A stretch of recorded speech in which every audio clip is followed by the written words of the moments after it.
Yeah. That is crazy. I don't know what's going on. You know what? You know what? Let's go back. It's Monday. Let's go back. You know what? We got to start it over. I got to get the groove going. Yeah. All right. This is Conversations with Chevalier. Tonight, my guest is none other than my partner, my fam, Cigar Royal, Maddie Peterson. What's going on, Maddie? Hey, fam. Hey, listen. For a second there, I was just like, why can't I get on this live feed? And then I was just like, you know what? It's a Monday. Ain't nothing but a thing. We got this. Blame it on Satan. Look, Mm, man, you know we not were on today. the lounge Thursday. I was telling you about about people trying to man, I can't even say the word. I'm so happy to have you on here. But people messing with me about God, and I know the God I serve. I got a little gangster in me, but I still know the God I serve. He work it out. He work Mm-hmm. it out for us. It ain't no big thing. How you doing? How Mm-hmm. was your weekend? Good. Actually, I listen, we don't let grass grow under our feet. We were smoking cigars. We went to a boxing match. Danny Barrios, shout out to him. He is got 14 knockouts and one loss, so he's kicking ass. He came back after an injury, so we went to support him. He's sponsored by Finance Family. Um, Oh wow. and then yeah, and then we traveled up to visit a new cigar lounge. I saw As I that put in post. my thing. I saw that. I saw that.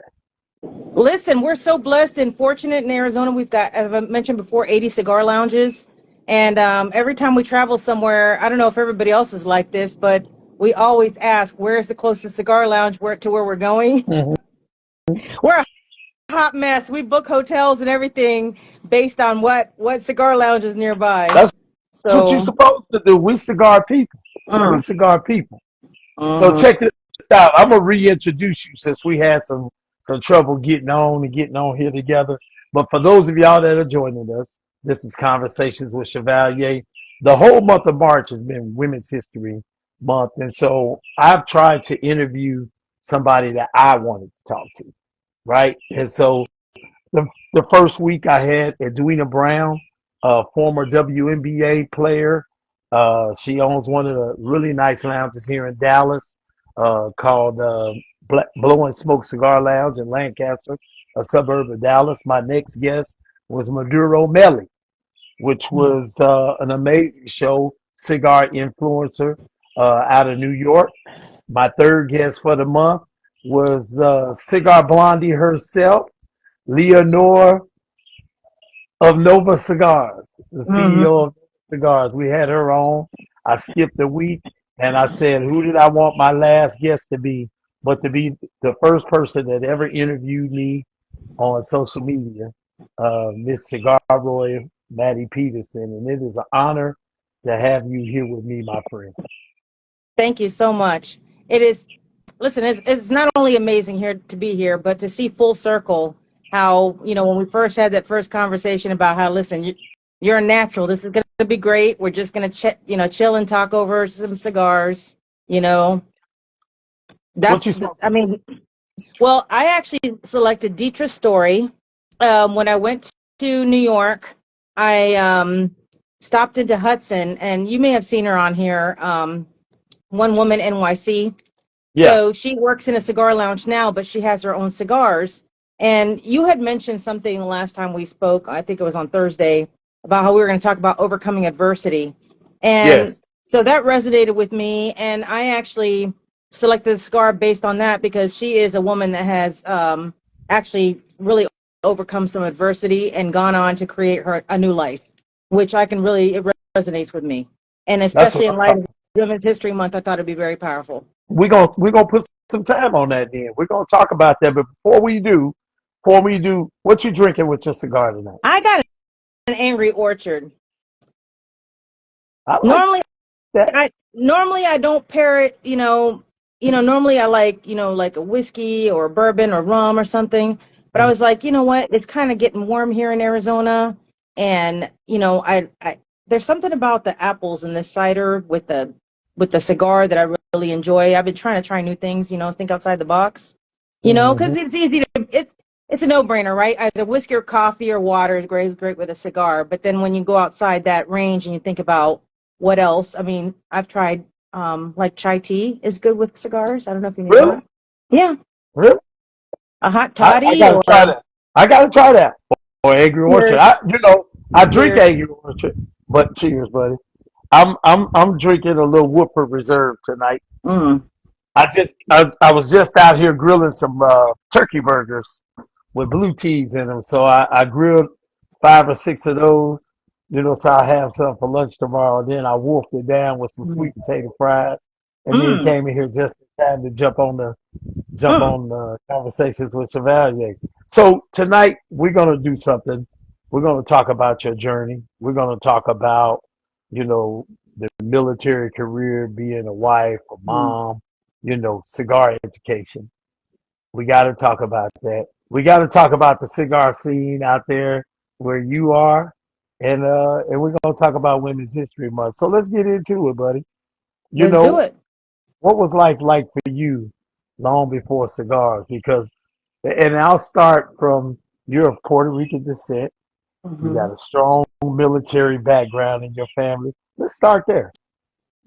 Okay, well, I've moved 20 times. I recently did an ancestry.com, so I was fascinated to find out that um, our family's military all the way back to my great great grandfather. So I am the first woman in our chain to be active duty. Oh, So when my father served 26 years in the Air Force, and when he retired, then I entered active service, and I served 10 years. I married my husband, who's military, and my not only my father, but my brother, now my son, are all military. And we represent Air Force, Army, Marines, Coast Guard, Navy. So we got it all covered. so in your time when you were, I remember us talking about this before, and I know the answers, but it's just a conversation. You started your cigar journey while you were in the military, right? I did. I did. So, you know, the crazy part is, I had seen people smoking cigars, my family being from Puerto Rico on the island. Hmm. People may not realize, but tobacco is also grown in Puerto Rico and is part of the Caribbean, and is part of the culture. And of course, some of the words that we even use in the cigar industry are also from the Taino language, which is also in Puerto Rico. But Hmm. I didn't really explore that part of cigars until I got into the military and I was stationed in Alaska. So in Alaska, as you know, friend, they have this phrase, smoke them if you got them. Do they have that in the Marines too? Oh Yeah, yeah, oh yeah. yeah. That's The hey, same at every phrase. formation, smoke him if you got him. When it's Yeah, time to and go on break, smoke him if you got and they had a smoke pit too. Is that what they called him. it? Hmm. We had Yeah. smoke pits So all over the place. yeah, so we had a smoke pit too.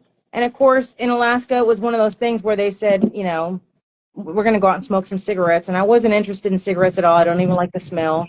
So I went ahead and I said, sure, I'll smoke a cigar because one of the guys had cigars. And when I went out there, I cannot express the sentiment, the feeling of camaraderie. I mean, being in the military, you know what it's like, right? You Right. you you form this bond, this commonality, this well established like kinship, I think is the best way to Kinship. put it. A Yeah, I was kinship gonna say that. that, Kinship. yeah, it's like a kinship that even when being out of the military, we kind of feel that when we find a military veteran, regardless of the branch, we get so like we feel connected, right? Right. Because we can Right. relate to common Right. experiences. Well, anyway, smoking the cigar, I didn't know what I was doing, and the guys didn't give me much feedback or any kind of real assistance. But I remember that I had such a great conversation.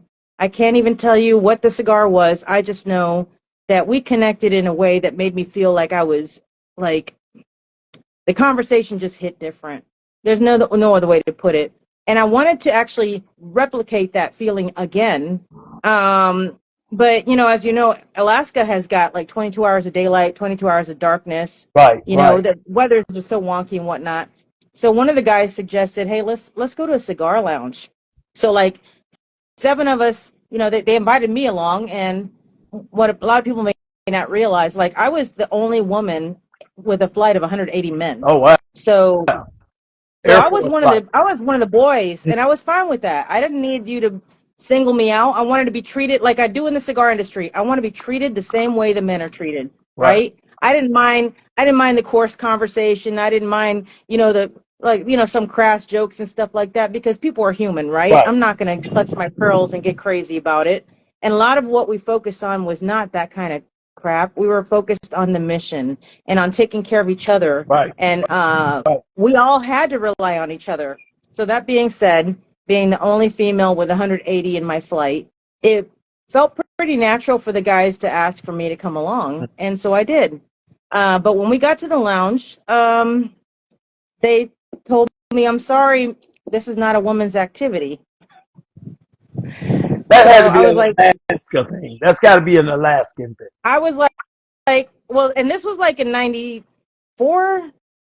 I was like, listen, I can smoke. I mean, I can wear the military uniform and serve, but I can't smoke a cigar. I was like, I've smoked one already. And they were like, this is just not a lady's activity. And so I Wow. remember the one thing that was positive about it is the fellas were like, well, if she's with us, if she don't smoke, we don't smoke. And they're like that whole, one team, one sound thing. Right. And so we rolled out.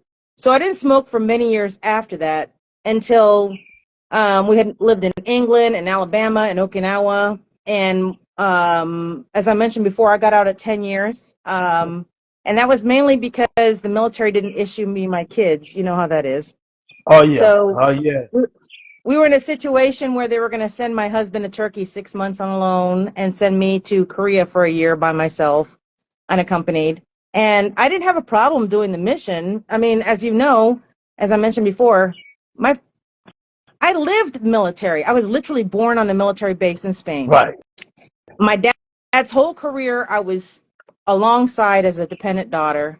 When he retired, I entered service. So I understood all that.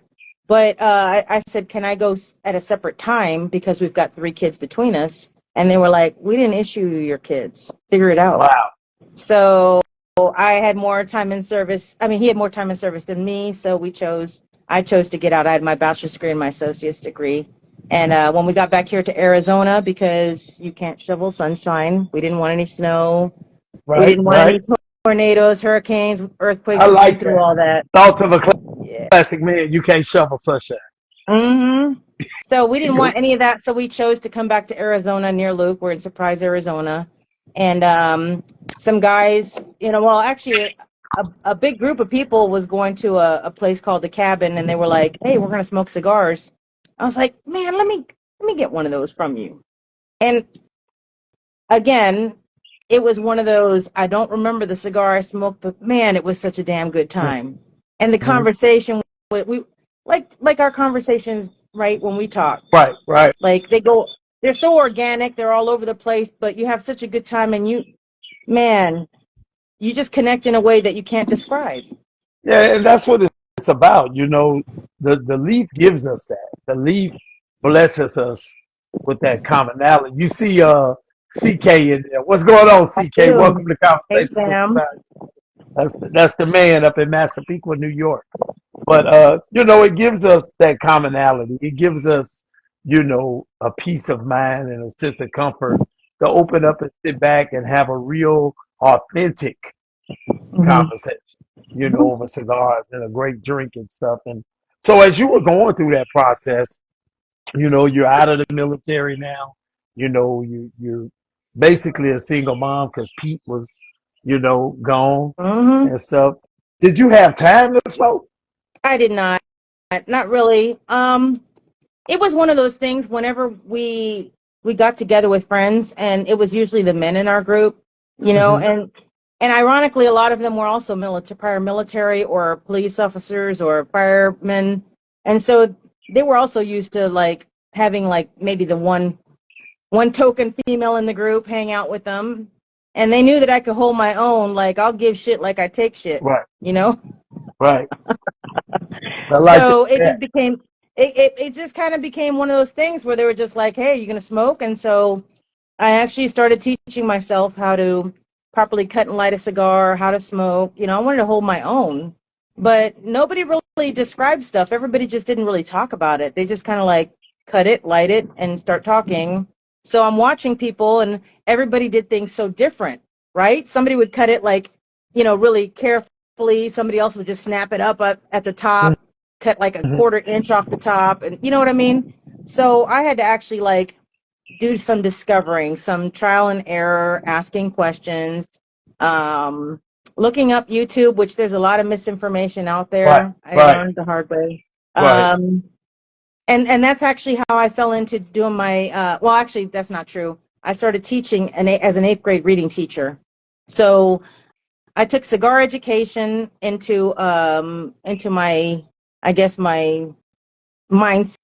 I started thinking I need to actually start looking at educating myself. But then as I worked as a teacher and people started seeing me as a woman by myself smoking cigars, um, people started asking me questions, especially, even some of the guys, they were just like, why'd you pick that cigar? Or I thought about trying that and how is it? And that kind of thing. And I would encounter, people in the lounge doing things kind of wrong. And I Right. actually approached it from a teaching perspective about like, may I ask, why did you cut that cigar? So, all the way to the band. And people would say, well, that's how my uncle, this one guy said, this is how my uncle did it. He taught me 5 years ago how to do that. And so he's just been doing it ever since. And as I mentioned on the show the other night, kept unraveling. For 5 years, he's smoking these cigars that are unraveling, and he didn't know any better. Let me ask you this though, like when you look back on that and you think about that, buddy, like, do you think that's when you started, realizing your love for the cigar community and cigars as a whole? Because I'm going to tell you the I ask absolute. myself that question all the time. I don't know when I fell in love with cigars. Like the show Love Jones. When did you fall in love with hip hop? When did you fall in love with cigars? I actually have an answer for that. Oh shit, I'm ready. Okay, without trying to get emotional. Come on with Um, it. You can do so, whatever you want on Conversations with Chevalier. You can get yeah, emotional if you want to. I know I'm going to say space, but um, so as I mentioned before, literally born in Madrid, Spain, on a military base. My dad's whole career was in the military. When he retired, I entered military service, and so literally my whole life was military. Then after my husband retired, and I had done my time in the military, and we moved back to Arizona. Even slightly before then, when I hate that term, dependent wife. Mm-hmm. Um, I'd gone full circle from being a dependent daughter to active duty to a dependent wife, and now I'm an Air Force mom. You know, Wow. um, I had a failure to assimilate. It's it's I can it's believe a it. real it's I think it's something that we don't talk about enough. Um, that my life was the mission. My life was whatever my mission was given to me, support of the people around me, support of our lives, Right. being resourceful, being a team, being part of something bigger than ourselves. And not to be funny, simple things like, we had to wear a uniform, we had basic standards, you know what I I mean? remember. So Mm. everything was basically, this was how life was, right? Everything was structured, everything was like direct. We knew regulations, we knew this and that.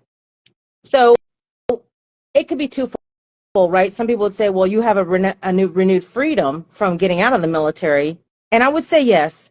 However, because I was literally born into a military family, and I'm going to tell you a quick story real quick as a caveat. I, this is the life my father was a chief master sergeant, which was an E9, the highest rank in the Air Force that he could Mm-hmm. achieve as an enlisted member. Right. I remember being 8 years old, and back then there were landlines. So yes, I'm aging myself, but that's okay. I own it. Um, at 8 years old, the phone would ring. I would answer the phone. If I didn't answer properly, my father would say, "Okay, Madeline, I'm going to call back again, and if you don't answer properly, you will be on punishment. No phone for you." So at the age of 8, I was answering, "Santiago residence, Madeline speaking. May I help you?" I kid you not. So, Like you was the maid or something. like I was, well, no, a little airman. I was actually ingrained to Oh be an yeah. airman from Oh yeah. childhood. Mm-hmm. That's how and so when I went to basic training, it was a piece of cake. Um, I listen, when they were just like, you got to respond a certain way to your, to your commanding officers, to your chain of command, I was just like, sheesh, I've been doing it my whole life. My dad was my chain of command, right? Yeah. So, Yeah. I mean, so when I had to say, Airman Morris speaking, may I help you? Listen, I've been doing that since I was 8. That's a piece of cake. So that failure to assimilate, even though some people may not understand what that means, to me, it means it was such a challenge to actually understand what it was like to be a civilian. I still don't feel fully civilian. I feel like sometimes I have to actually rethink about, shift my paradigm about how do I Yeah. belong? What is my place in the world, I can relate to that. And I can relate to that. that's and to your main question, which I know I apologize for being so drawn out. No, you all right. So so to your point, I fell in love with cigars when I actually felt like I was part of something else, a cigar culture, where I felt that sense of camaraderie that kind of replicated that subculture that we had as military members, kind of Mm-hmm. evolved into the subculture that we have here. If you think about it, we have a main life that we actually, Right. we live on a regular scale, right? However, but when we are part of the cigar culture, whether we go to events or go to the lounge and whatnot, and we have our friends to that level, um, right? That's a sense of belonging. We belong to the cigar culture. Yeah, When that's I right. when you walk into a lounge, even if it's a new lounge, these are my fucking people. We love this. That's how I fell in love with it. We love this, so it doesn't matter what your political affiliation, your race, your gender, or any of Right. that stuff. We all connect in a way over this cigar that, in my opinion, replicates that feeling of being part of something like the military. So that's what made me fall in love with the cigar culture, was making me feel like I belonged. But you know what, Maddie, you hit something. You hit something, and this is a conversation. I don't have questions written down. I know what I want to talk to you about. Yeah. The interesting thing you mentioned about the cigar culture, the community, and the subcultures, right? Right. And so I often, when I do my shows, I usually at some point in the show will ask a question about the difference between cigar culture and cigar community. So I'm going to ask you, when you think about that and you relate it back, because we're both military. I'm a Mhm. Marine, you're Air Mhm. Force. Right. So when you relate it back and you think back, when you think of, say, when you were in the Air Force, right? When you look at the cigar community versus cigar culture, when you hear that term or that statement, cigar community versus cigar culture, what's the difference for you? What are the difference in the two for you? Oh, well, unequivocally, to me, the cigar culture is the whole enchilada, right? The whole culture overall. Cigar community, everybody celebrates the cigar differently. If and as I've mentioned to you before, Mm, in my travels, when I go to New York or I go to, Miami or I go to Atlanta or even here in Arizona, we have a completely different way on how we celebrate cigars. So our community is different, right? So right, sometimes it may feel like, like when I went to Atlanta, people dress different, they vibe different. right, There's different there's also a difference in how some lounges form their own community, right? You have some lounges that are more I wouldn't say antisocial, but are more cliquish. cigar related, to where, yeah, Yeah, they're cliquish. You go in there, you might hear like very low soft music, but you go in there and listen, I take my vibe anywhere I go. I'm not worried about whether I'm from that group or not, but I do notice it that some people will look at you like the record stop.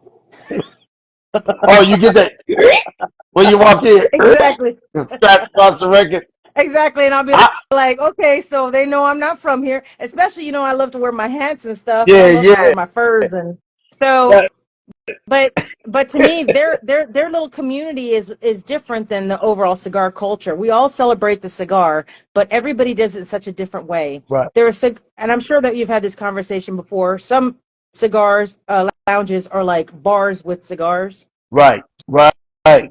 and Or then some places nightclubs are with like cigar. a man's cave, which is fine. But Right. to me, that's what defines that particular community. So all these communities, I think, are in a bigger part of the culture. You know what I mean? We all celebrate the culture. I agree. I look at it, I think that you have the community as a whole and you have a large, massive amount of subcultures that make up the different facets of the community as a whole. Mhm. That's kind of the way I look at it. What my goal has always been through Chevalier Unity is to find ways to bridge those gaps. Mhm. You have small gaps, even though we all have a common love for the cigar, right? For the tobacco leaf, but we have these gaps, that kind of keep us apart. You know what I'm saying? Yeah, you know It's where it's, that all, comes it's from? like Air Force, Marines, and Navy and Army. Uh-huh. Although we all love our country, we got these certain little things that keep us apart. Where we just don't come together. We get real close, but we don't come together. And I'm trying to find ways to bridge those gaps and bring us together, so the Okay, so I'm gonna community blow can your mind blow then. my mind in, I'm gonna play. blow your mind. You remember, listen, we're all territorial. All humans are, right? All right. So think back to, like, let's say the movie Breakfast Club, which I remember. was mirrored onto our real life, right? You had your Right. cliques where you had the jocks and the preps and the nerds and the rockers, potheads, whatever you want to call them. Everybody was, when you go into the cafeteria, what happens? Everybody goes, there's no assigned seats, mind you. Everybody gravitates to where their normal stomping ground Where they're is, comfortable. right? Where Yeah, where they their comfortable. comfort zone. Right. Right. And I think this is what I'd like to have you reframe in your, I understand, because I try to do the same thing, try to draw everybody into what our commonality is and how we celebrate cigars, but for several reasons, right? To learn from each other, to help the culture and community grow, and to actually like continue to evolve into a strong entity within the world, which honestly, I think if more people smoked cigars, we probably would have less challenges in the world, but I agree. that's just me. I agree. So I think having these conversations, I know I'm a strong advocate for, if we can't talk to each other and understand and learn how we each celebrate the cigar or our own personal experience. And what I mean by that is there's people overseas that are not close to a cigar lounge.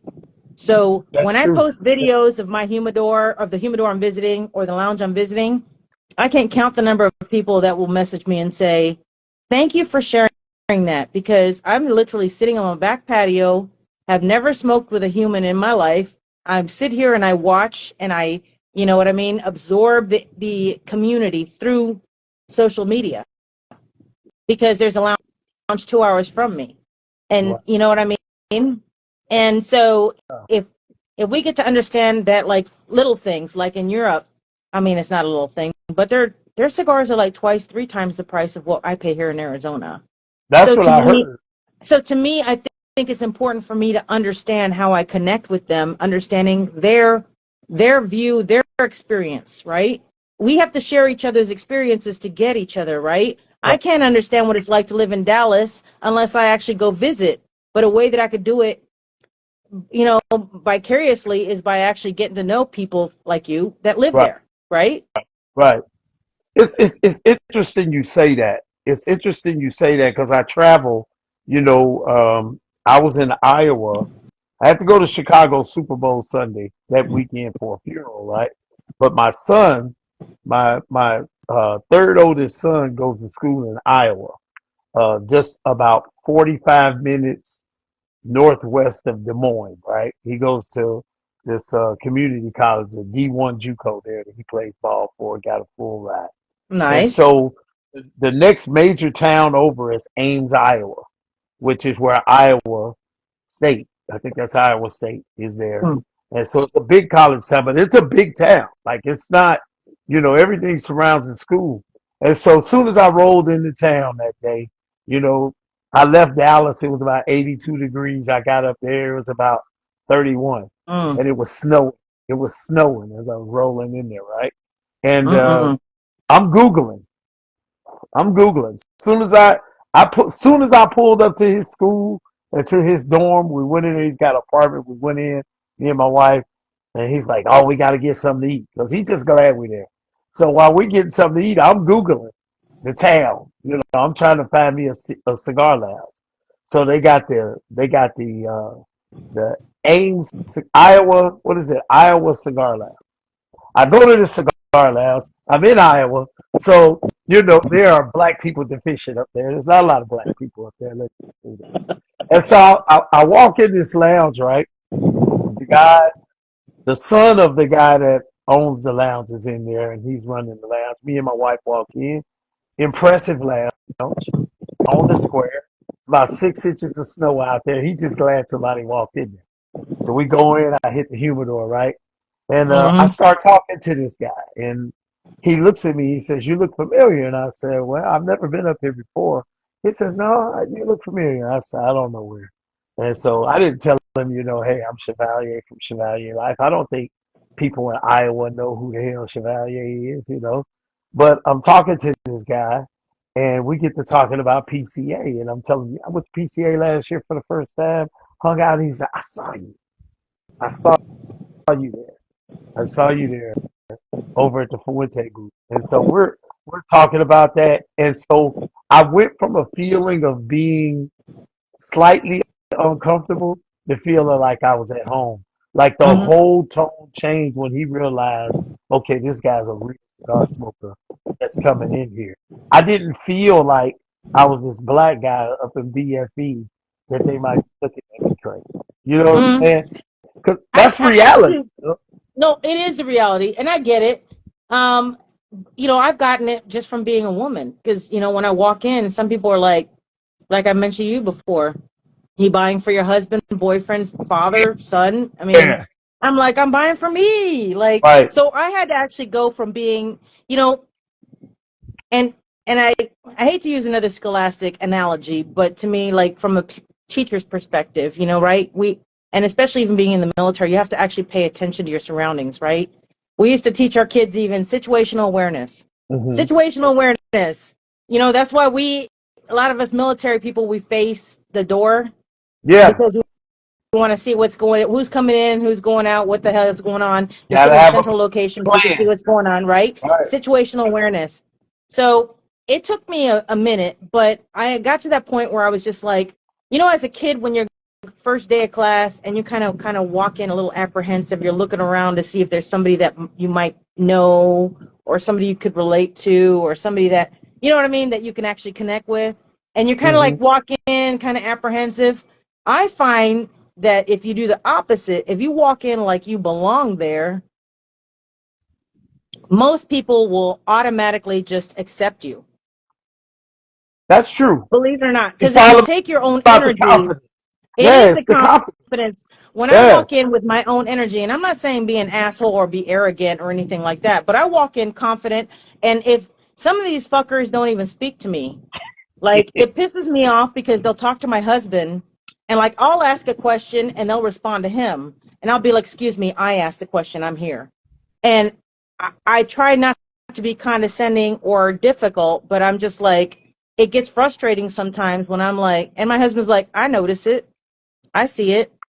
So now I will walk in and, sometimes if they don't speak, I'll say, hi, good morning or good afternoon, you know, Hmm. look, can't wait to visit your humidor. And then they usually like go, like we talk about organic Yeah. conversations. Then they'll go, oh, Yeah. it's right here to the left. And then I'll say, okay, is it okay if I leave my bag here? You know what I mean? And Hmm. then sometimes you have to actually be the one that has that confidence and actually kind of lead. Because if you walk in Right. all and I tell even some of the women that I know that are a little anxious and nervous about smoking by themselves, I'm like, do what you want. I'm not telling you what to do, but I'm like, if you walk in kind of like you're shy and nervous, they're going to treat you like you don't know what you're doing. Right. That's true. But if you go in there and have actually some sense of like, look, everybody else has a right to be here. I got a right to be in here. Just walk in and say like, is this open seating? Whatever question you want to ask. And usually people will respond to that and be like, oh, okay. Like they can't help but you put them in a position to where they can't help but respond in a Yeah. positive way. Right. Right. Right. So you're kind of channeling the energy in the room. Mm-hmm. Just that when you say that right there, it makes me want to ask you. And this is something I've always wanted to ask you. So I've been around you. I didn't kick it with you. We kicked it in Charlotte.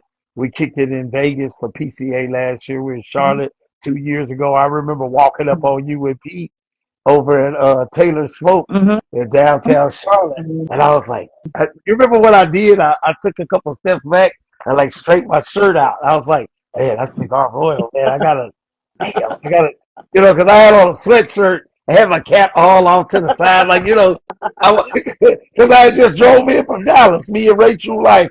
I just see he jumped in there, my co-host from the lounge. Me and Ray had just drove to Charlotte. Me, him, and his wife. And we just got there. We dropped our bags at the Airbnb, and the party started at 5. We got there at 7. We were fashionably late.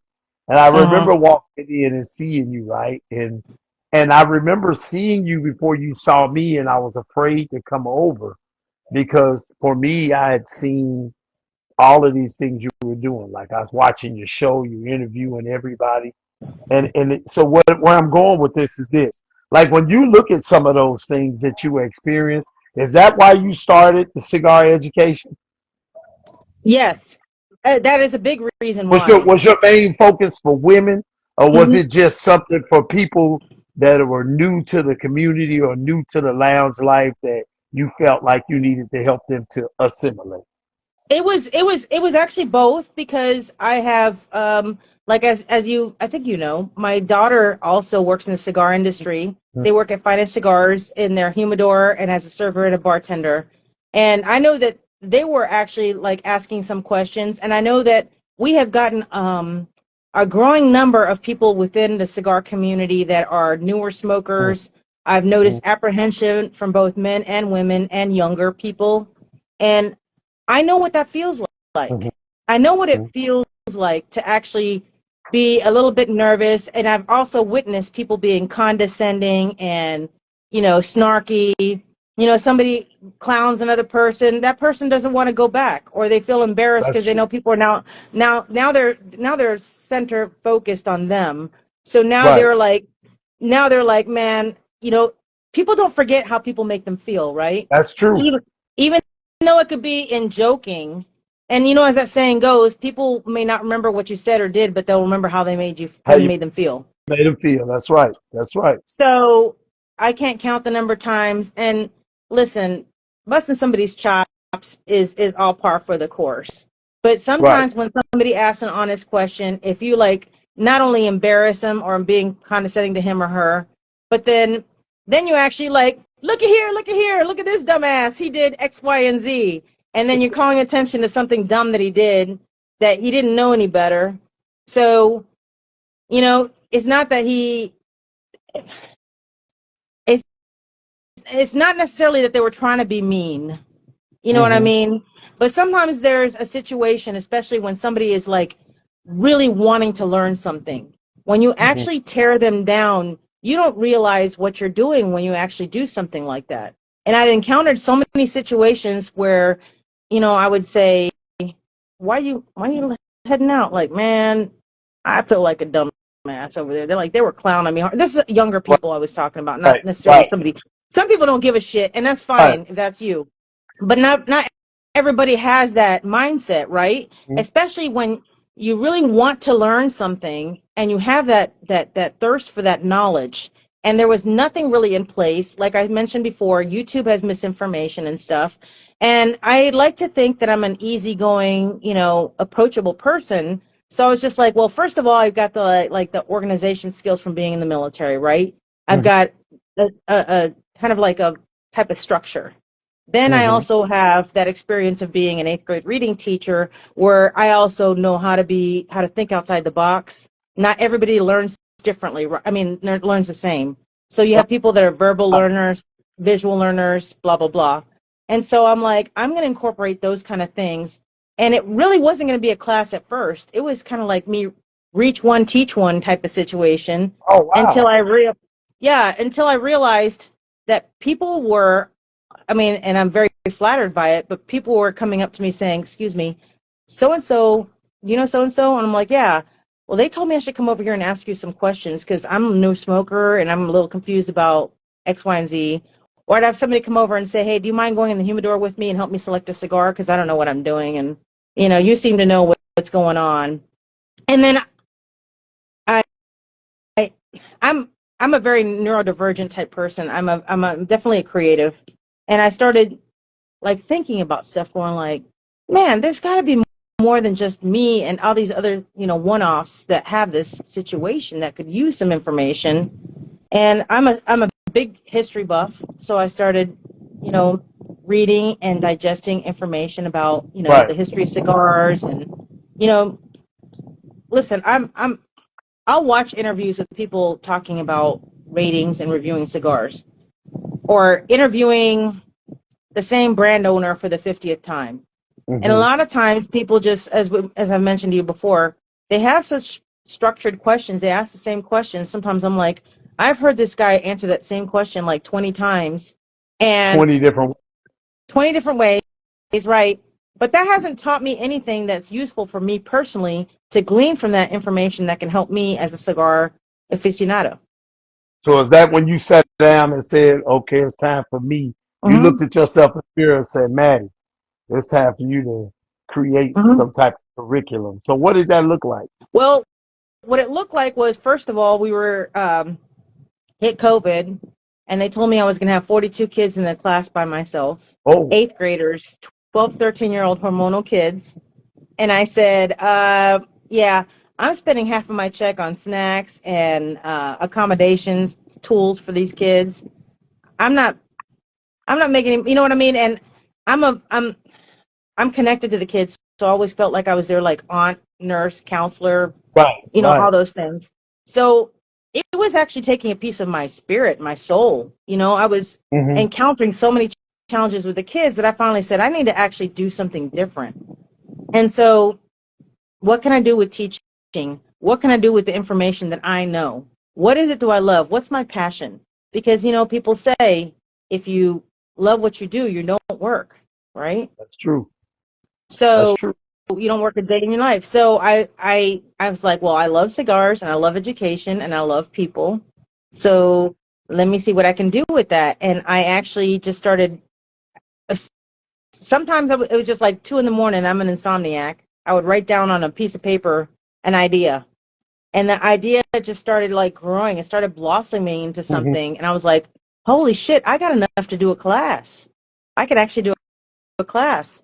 So I started putting on my thinking cap. What's the best way to do this, right? What's the best number of people that I could actually have to do this?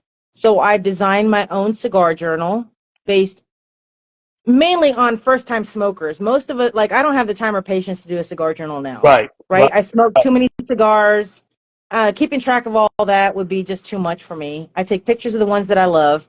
But newer smokers really want to know, not all of them, but a lot of them want to know, what cigar am I smoking and what do I taste from it and what was my experience?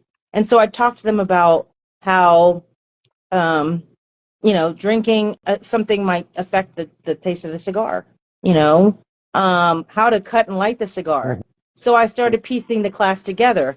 What do people want to know? They want to know a little bit about the history, right? People may say they don't, but I tell you what, one of the most popular things in my class where I shut everybody down and I have them leaning forward in their seat is when I give them the first 20 minutes and I talk about the history of the cigars, the cigar bands, cigar boxes, and that kind of thing in a story Wow, format. Because wow. to me, my whole class is focused on the why. All right. People will tell you to toast the foot, but they don't tell you why. Mhm. So, It's funny because you say that, and as you're talking, I'm thinking about when I first started mm, smoking, and I mm, would do one-offs over the years. mm, Over the last 20, 25 years, I smoke a cigar. I might not smoke another one for 4 or 5 years. I'd smoke another one, and I'd end up somewhere with some guys that smoke, and they talking about shit, and I have no idea what the fuck they're talking about.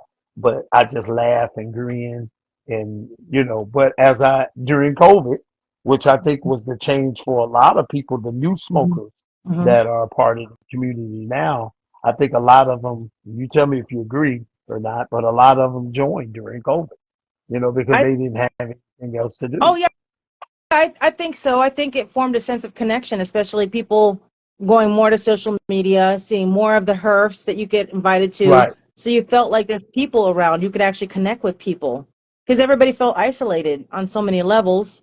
And we could love our families all we want to, but sometimes you just want to have conversations with people that are not directly connected to you. Exactly. And I went through that Yeah. phase. I went through that. As I listen to you talk, I'm thinking about how helpful it would have been if I had someone that could have taught me things that I had to kind of pick up on the fly on different lives and stuff. But you actually created that. So what did you call it? First of all, when you first started, how did you market that and put it out there? Because you busy. Mhm. Between you, Pete, the kids, you got a son in the military, you Yeah. got stuff going on. How did you market that and present that to the public? How did you begin that? I'm gonna be well, I like to keep it transparent because I think that's important in life. Right on. So the way I started, first of all, I was like, there's a need, but I was more focused on the class itself than the name. But I realized I tried a couple little names here and there, but I realized people are gonna know Cigar 101, Mhm. right? Cigar 101 basically says, this is going to teach me something about cigars. This is education because we've all been so ingrained that anything 101, hey, That's to anything be 101 is going to be an education type thing. So I started with that, and it wasn't very creative. It was very vanilla, and it wasn't really, but it worked, right? So when people saw that it was advertised as Cigar 101, they're like, oh, I know what that's about. That's education. I want that. And they would sign up very easily. But funny story, not so well, it's funny now. It wasn't funny then. So someone that I know in the cigar community had said, hey, let's collaborate. Now I'm big on, I don't believe competition is good, but I believe more in collaboration over I competition. To agree. me, to me, my main competition is myself from yesterday, right? And I'm not saying that to sound arrogant. I'm saying that because I always try to be better than I was Right. yesterday. And I think Right. there's room for all of us. So people that are in that mindset about like, oh, you're a woman in cigars, you're competing with so and so and so and so. And I'm like, no, I'm not, because what I do, people can copy the recipe, but the sauce won't taste the same. So what I did was this one person said, let's collaborate. And I was just like, well, shit, I'll do that. Let's collaborate. What do you have in mind? So she says, well, tell me a little bit about your class first. Now, mind you, she didn't take my class, but she's asked me a few questions. And she says, well, I just want to get a feel for if this is something that will work with what I want to do. I'm like, okay. She asked me a couple questions. I answered very honestly. And she goes, you know what? That sounds amazing. I've heard great things from people here. They said they loved your class. I had my stuff on Yelp, so people were yelping and giving me positive reviews, good feedback. And so a couple months later, I hit her up a couple times. I'm like, so you have something in mind? Because my calendar is filling up. And back then I was doing a lot more Right. interviews. I stopped doing it because I stopped doing it only because I was having issues with my phone to where my phone would overheat or freeze up. And I was That just happened on like, our interview. yeah, That happened on our interview.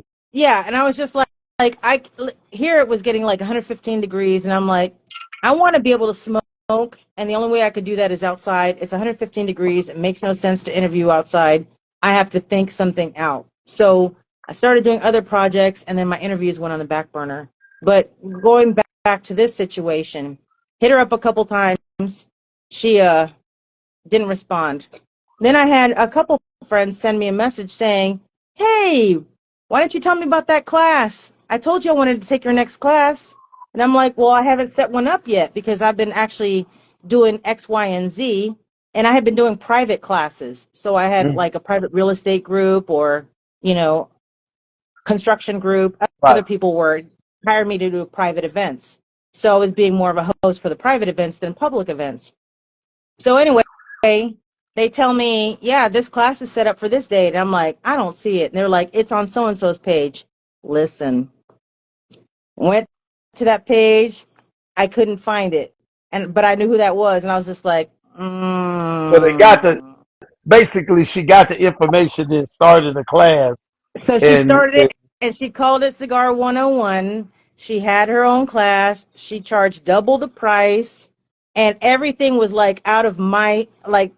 It's like you took my outline and just basically replicated it, and I was just like, okay, so yeah, I'm not gonna lie. I got pissed off. I stomped around a little bit, flipped some tables, and I was just a little annoyed. I did some crying because I'm a crier, you know. And then, and listen, there's nothing wrong with doing all that. Just don't unpack your bags and stay there, like I like to say, Exactly. right? Exactly. So as I mentioned on Thursday, my whole thing, my like mantra for the last 5 years, which I abide by, is instead of saying, woe is me, why did this happen to me? I say, what can I learn from this? What is the lesson this is trying to teach me? And it keeps me from actually getting on that hamster wheel and going off the rails and going bananas and saying, fuck it, I'm Right. done, Right. because we have to actually learn to actually like channel that energy into something positive, right? Mm-hmm. So after I had my couple days of being pissed off, I smoked a half a dozen cigars, had a couple drinks, cranked some music. Then I finally was just like, okay, what is this trying to teach me? And I was just like, first of all, fuck her. Second of all, it was just like, man, I need to be careful who I trust with That some part. stuff.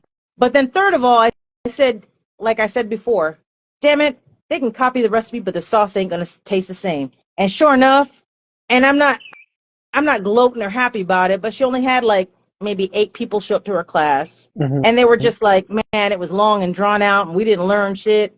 One person had been to my class and went to her class, was like, bruh, she obviously hasn't been to yours because yours is, funny and interesting and da da da da da.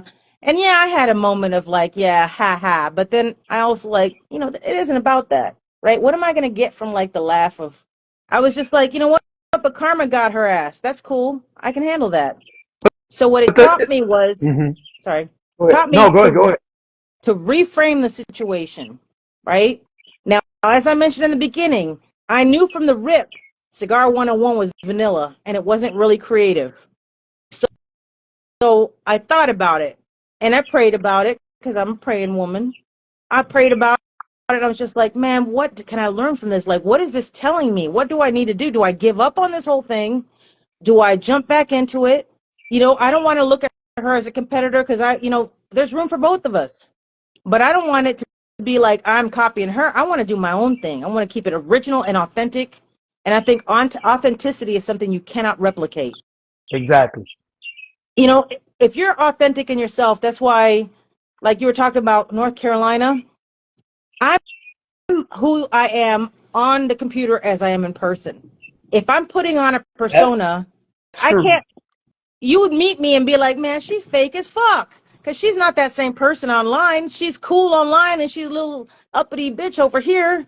So I'm the same person that you meet here as I am in person. And I think that's important.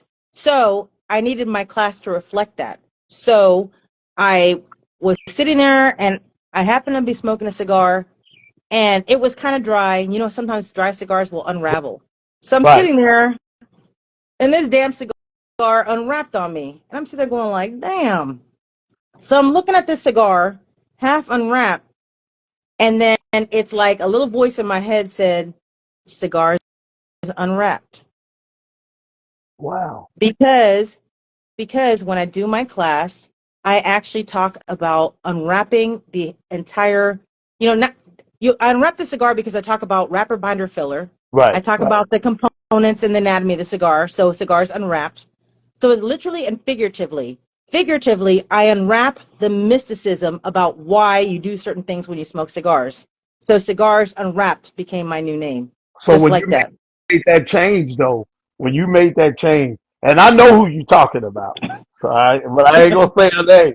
But I know who you're talking about because I met her and I know exactly who you're talking about. But when you made that change, Mhm. were you able to see, like, were you able to see it and see the benefits of the change and notice like more growth after the fact? As it relates Absolutely. To to your me, classes and because the to me, enrollment. you know, to be fair, sometimes people go like, cigars and rap, what is that all about? But I added a tagline, which is basically fundamentals to expand your cigar journey.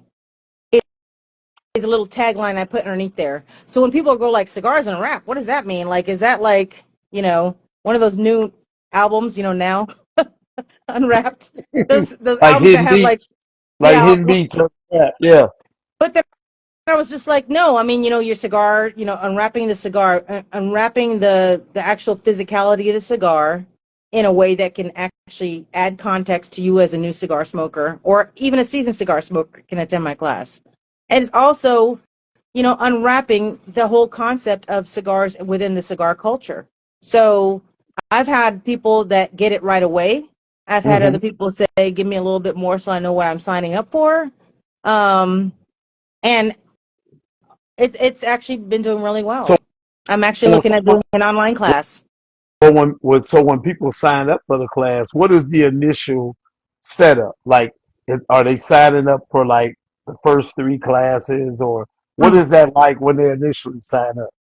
So my class is normally about an hour and 10 minutes because I include question and answers at the end. I actually set people up with I take my own lighters and cutters and ashtrays, and I've done like I said before, private events but public events. So I do them in a cigar lounge. So the price is like normally $25, which usually includes the class and then like the cigar. Hmm. Some places will charge 35 because they also give you an option of two different drinks. Right. So then the lounge might take, the $20 goes to me from the class, and then they take the $5 for the cigar and then the $10 for the drink. So that's the drink part. Um, but basically, and I have my cigar butler, which I've shown you before, I so love it. that people can actually see you can cut and light your own cigar. So it's about an hour and 10 minutes long, and I cover mainly I focus on the why, but I do like the main history of cigars, how they came to the US and that kind of Hmm. thing. Some interesting facts about it, like that people may or may not know.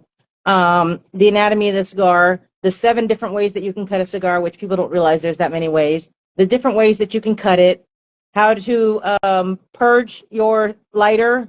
I call it burping the lighter because, you can take the gas out That, of it. So that's to me, it's that's burping it. important. It That's a is big one. important. That's a big And one. it's stuff that people don't, and then I give them little tips like with the cutter, if it gets dull, if you crumple up some aluminum foil and you cut this a couple times with it, it sharpens the blades. I didn't know that. When mine get dull, I sell accessories. So when they get dull, I just reach over there and grab another box and get a fresh cutter out of it. So Yeah, I got I like mean, but right on the patio here. I got about 8 cutters down there that are mm, dull. I just throw oh, them I in the. feel you. I love my accessories, but sometimes people, especially newer smokers, they don't realize that this it needs to be sharper. It's going to cut a jagged edge on it. True. I talk about little tips. I talk about cigar etiquette. I give them all the basic tools that I wish somebody had told me, other than the simple don't inhale. Like, not everybody even gets that. That's true.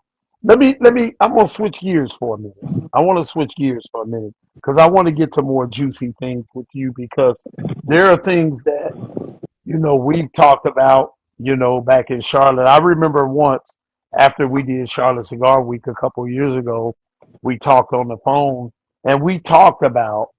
I remember I did the Cigar Symphony deal um, that I did here. Oh, so before I go any further, Kenneth Barnett in the comments said, "Can we get the website for the cigar education?" I haven't set it up yet. That's why I said it's coming. It's coming. So, Okay. but So if what they you're if they doing follow is me on Cigar regional. Royal, Hmm. right? So if you So follow me on Kenneth, Cigar Royal, I will advertise it. Right now, I'm still doing the public and private events, but I'm setting it up on the best way that I can, hmm, because what I'll do is I'll set up a Zoom.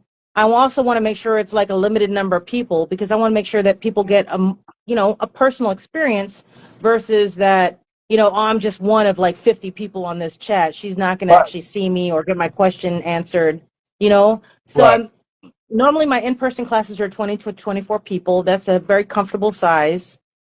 And I'm actually trying to kind of figure out the things, because I also, like I said, mentioned my own cigar journal. I designed it, and normally I include that as a free thing for the class. So I'm trying to figure out if I want to do something where people sign up and then I mail them a cigar and then the cigar journal as part of the class, or if I want to just say, just bring your own cigar and hook up for the class. You know what I mean? I'm trying Right, to figure out, tweak it a little right. bit. So right now, as we're sitting here, hit the drop down for those of you, Kenneth, hit the drop down, go in there and follow everybody on here. but definitely follow the guests Thank you. at Cigar Royal, Cigaroyal, not two R's, just one. Follow Cigar Royal, Thank and she'll you. have that information. And I feel really funny. I'm seeing people that I don't always see in the labs, like I'm Cigar so, Girl Diary, who was so happy to see you. one of the coolest chicks in the cigar industry. I have followed her for quite some time. She's somebody that I definitely one of these days want to have on conversations with Chevalier. I'm But grateful for everyone that's taken the time to tune in, and of course yeah, for you yeah, having me. yeah, it's something. And again, I'll go back before we go any further. One of the reasons I had you on for Women's History Month, I didn't want to try to pick out the most socially iconic people. I wanted to pick out the people that their journeys resonated with me. People that I've looked up to, or people that when I started my journey in the cigar community that helped me, that gave me advice like you did, and kind of like you caught me new coming. I was in the classic men, the Mm-hmm. fashion, and I remember you had Moody Dresser on Mm-hmm. your show, and that was back in 2021, and I was in the comments, bam, bam, bam, bam, what's up, and I was following you, but I didn't think you knew who I was, and then some kind of way we all got to chatting in the middle of your show, and a couple of weeks later you were like, hey, I'd love to have you on the show. So before I go any further, thank you for that, because that was really my first live that I'd ever done, and I remember being so damn nervous when I came onto the lab. But moving along, I wanna go back to events, because I remember you were moving towards doing something like that in Arizona, having like your own cigar week, Right. and then you didn't do it. What's the Right. deal? What's the deal? I'm being a little shady, Yeah, because that's all right. You throw me some. Chevalier, shady, it sounds the same. I You gotta send ask. you send you throw me some curveballs, but that's okay. Like I said, I'm all about transparency and authenticity. So I will say that I was really excited because I have amazing ideas for what I wanted to do. For I wanted to do a Phoenix cigar event because we didn't have a cigar week. And I thought the way I see it is when you go to a cigar week, which I've been to several, I I think it's important when you leave that cigar week not to feel like you're intruding, like you don't belong. Because a couple of them I've been to where people are just like, it's awkward. I don't feel like this is so clicky. I don't feel like I belong Right, here. I've heard that feedback. So when people came to my cigar week that I was planning, I wanted people to feel like they took a piece of Arizona back home with them. right, right, I wanted to come here and be like, man, I had never been to Arizona, and not only did I have an amazing time with cigar culture, it wasn't just one big party. I got some education, I got some knowledge, I got to see some things that I never would have seen. Something as simple as, at one of the cigar events, have mariachis playing. hmm It's very strong ingrained into our Arizona culture to have, the mariachi music and whatnot. And I was just like, we're in the Southwest, man. I want people, you know what I mean? I know this guy that was gonna actually do a Wild West reenactment for me at a cigar event, at the cigar event. I was just like, who comes out there and sees a reenactment of like a Wild West dressed in full gear with, you know what I mean? So these are the kind of things that I was actually adding to my cigar event. And I hmm wanted to actually couple it with Columbus Day weekend, Indigenous Peoples Weekend, right, because, you think about things, people that don't really do like creative like events and stuff like that. And I'm not knocking anybody when I say this, but there are so many components to the logistics of actually putting something together. It's not as simple like I want to throw a party, like let's do it. You got to think about all the details. And hmm I'm very detail oriented, so I had to think about, okay, as I mentioned before, I moved a lot, traveled a lot. I want to make sure that with conscious intention, plan this to out of towners. When is the best time for them to come to Arizona? Not when it's 111 degrees. 111 111. 117 degrees. So I was like, so it's snowing in most of the like north and in the east and stuff. I was like, when is a good time? So then I looked at all the cigar events on the calendar. I said, well, damn, nobody's doing something in October. October's gorgeous here. We're in the 50s and 60s, beautiful time of year. there's a 3-day weekend for Indigenous Peoples Weekend. So Mm-hmm. that Monday, people can travel back to get back to their lives. You know, they could do it over the weekend. We can actually sort it out. And I figured out the best place to do it, because a lot of places you'll go, and if you don't check out to see where the venues are, they got 6 different venues, like 30 minutes from your hotel, and you're either renting a car or taking an Uber. You're spending a fortune going to all these places. Right. Right. So so I wanted to actually do something that was actually, centralized, but also had all the components of a special celebration of cigars with cigar people from everywhere.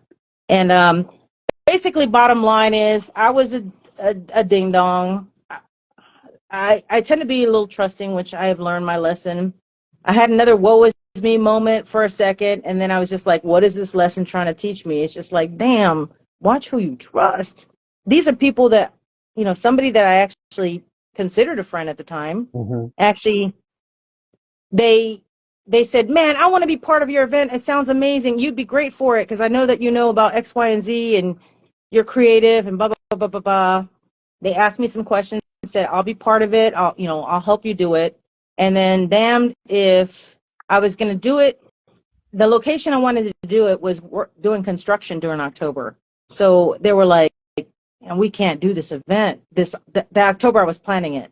They were like, we can't do it. And I was thinking about a second venue, and I was just like, sometimes number 2 is not going to be the best. I was just like, everything I want to do is perfect for this location. So let me put it off for the other year, but it'll give me extra time to get together a committee, raise some money, Right. and, fine tune it. Well, in the meantime, they actually pulled the trigger and built an event. And some of the things that I had mentioned, they even took Columbus Day weekend. Wow. So let me ask you, when that happened, outside of being pissed off, outside of learning that, you have to be, because I've learned it myself, you have to guard your ideas. You got to keep it close. You That's got to why they keep say it, move in silence. got to move in silence. So outside of those obvious things, what did you learn from that? Well, for one, I mean, I feel like my heart was in the right place. I was doing it, I believe, in the right reasons. I knew I wasn't going to make money, and I wasn't looking at making money. I was looking at it as a way to. Arizona is the second biggest market in the cigar industry. We've got 80 cigar lounges, and as I mentioned before, moving 20 times, Arizona has become my home. I'm in the Southwest, baby. This is my home. And I wanted to actually give people a snapshot of what it was like to be in Arizona and actually enjoy cigars and how we celebrate cigars in Arizona. Not taking away from anybody else on how they celebrate it, but I wanted to actually celebrate it for us and give people, like, roll out the welcome mat and be like, hey, welcome, y'all. This is how we do things here, and show them a different perspective on how cigars can be celebrated. And there's nothing wrong with having parties and whatnot, but I was just like, parties are great, but you can do that anywhere. I want to actually make this an event where you feel special, where you feel like, man, I want to go back to Arizona because I took a piece of that home with me, and I want to replicate that feeling, that vibe, And so what I learned basically was something I should have known, because I'm too old to not know that. You got to just guard, move in silence. I should have actually, but it's also careful who you surround yourself with, right? Right. Like we Right. have a tendency, and I don't know if we've ever talked about it before. We have a tendency as humans to call everybody friend. And the difference is, we've got friendly acquaintances. Not everybody's your friend. So Everybody's that smile with you ain't clapping for you. exactly. So it taught me a very expensive lesson on how, and I think part of it is even from us being in the military. We grab onto people and you're like, man, that's my friend, that's my homie. But then when things go down, you're like, he didn't really have my best interest. He threw me under the bus the first chance he got. Like, that's not really my friend. Friends are people that you would invite into your sanctuary, right? That you would break bread with. People that, and I think my father said this a long time ago, and it's like something you kind of forget in the back of your mind. He said, If you can't trust people with the most valuable things that you have, they ain't really your friends. That's real talk. I That's mean, what if I they can, call old school wisdom right there. it is. I mean, like, honestly, if you think about it, there's a lot of people we call friends that we wouldn't give the key to our house to if we were going out of town. Or you wouldn't even leave your cigar case with because you think they'd probably rifle through it. Exactly. Do you see the Or comment that's in there, Maddie? From no, Chris at Carolina Blue Cigars. He said everyone doesn't get a seat at the damn table. you're right. You're right. Mm. There's so many different categories of people. Like, there's friendly acquaintances, right? People that you're cool with. There's people that are just acquaintances, period. Just somebody that you see on the regular in the lounge. You might say hey to them. You don't wish them any ill, but you're not necessarily going to invite them to your house for a barbecue. Right. But Right. we have a tendency as humans, I think, to call everybody friend. That's my friend. That's my friend. But then when you sit there and you send them you might do X, Y, and Z to help them out because we're giving people, right?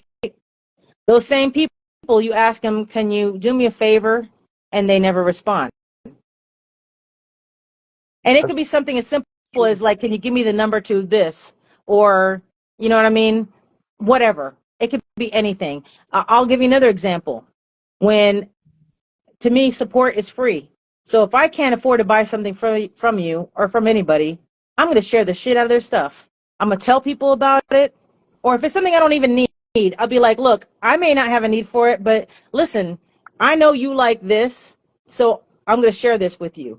Sharing somebody's stuff on my stories, which I share all the time on my stories, is free. It takes me just one moment to actually share something for somebody that I consider a friendly You, acquaintance.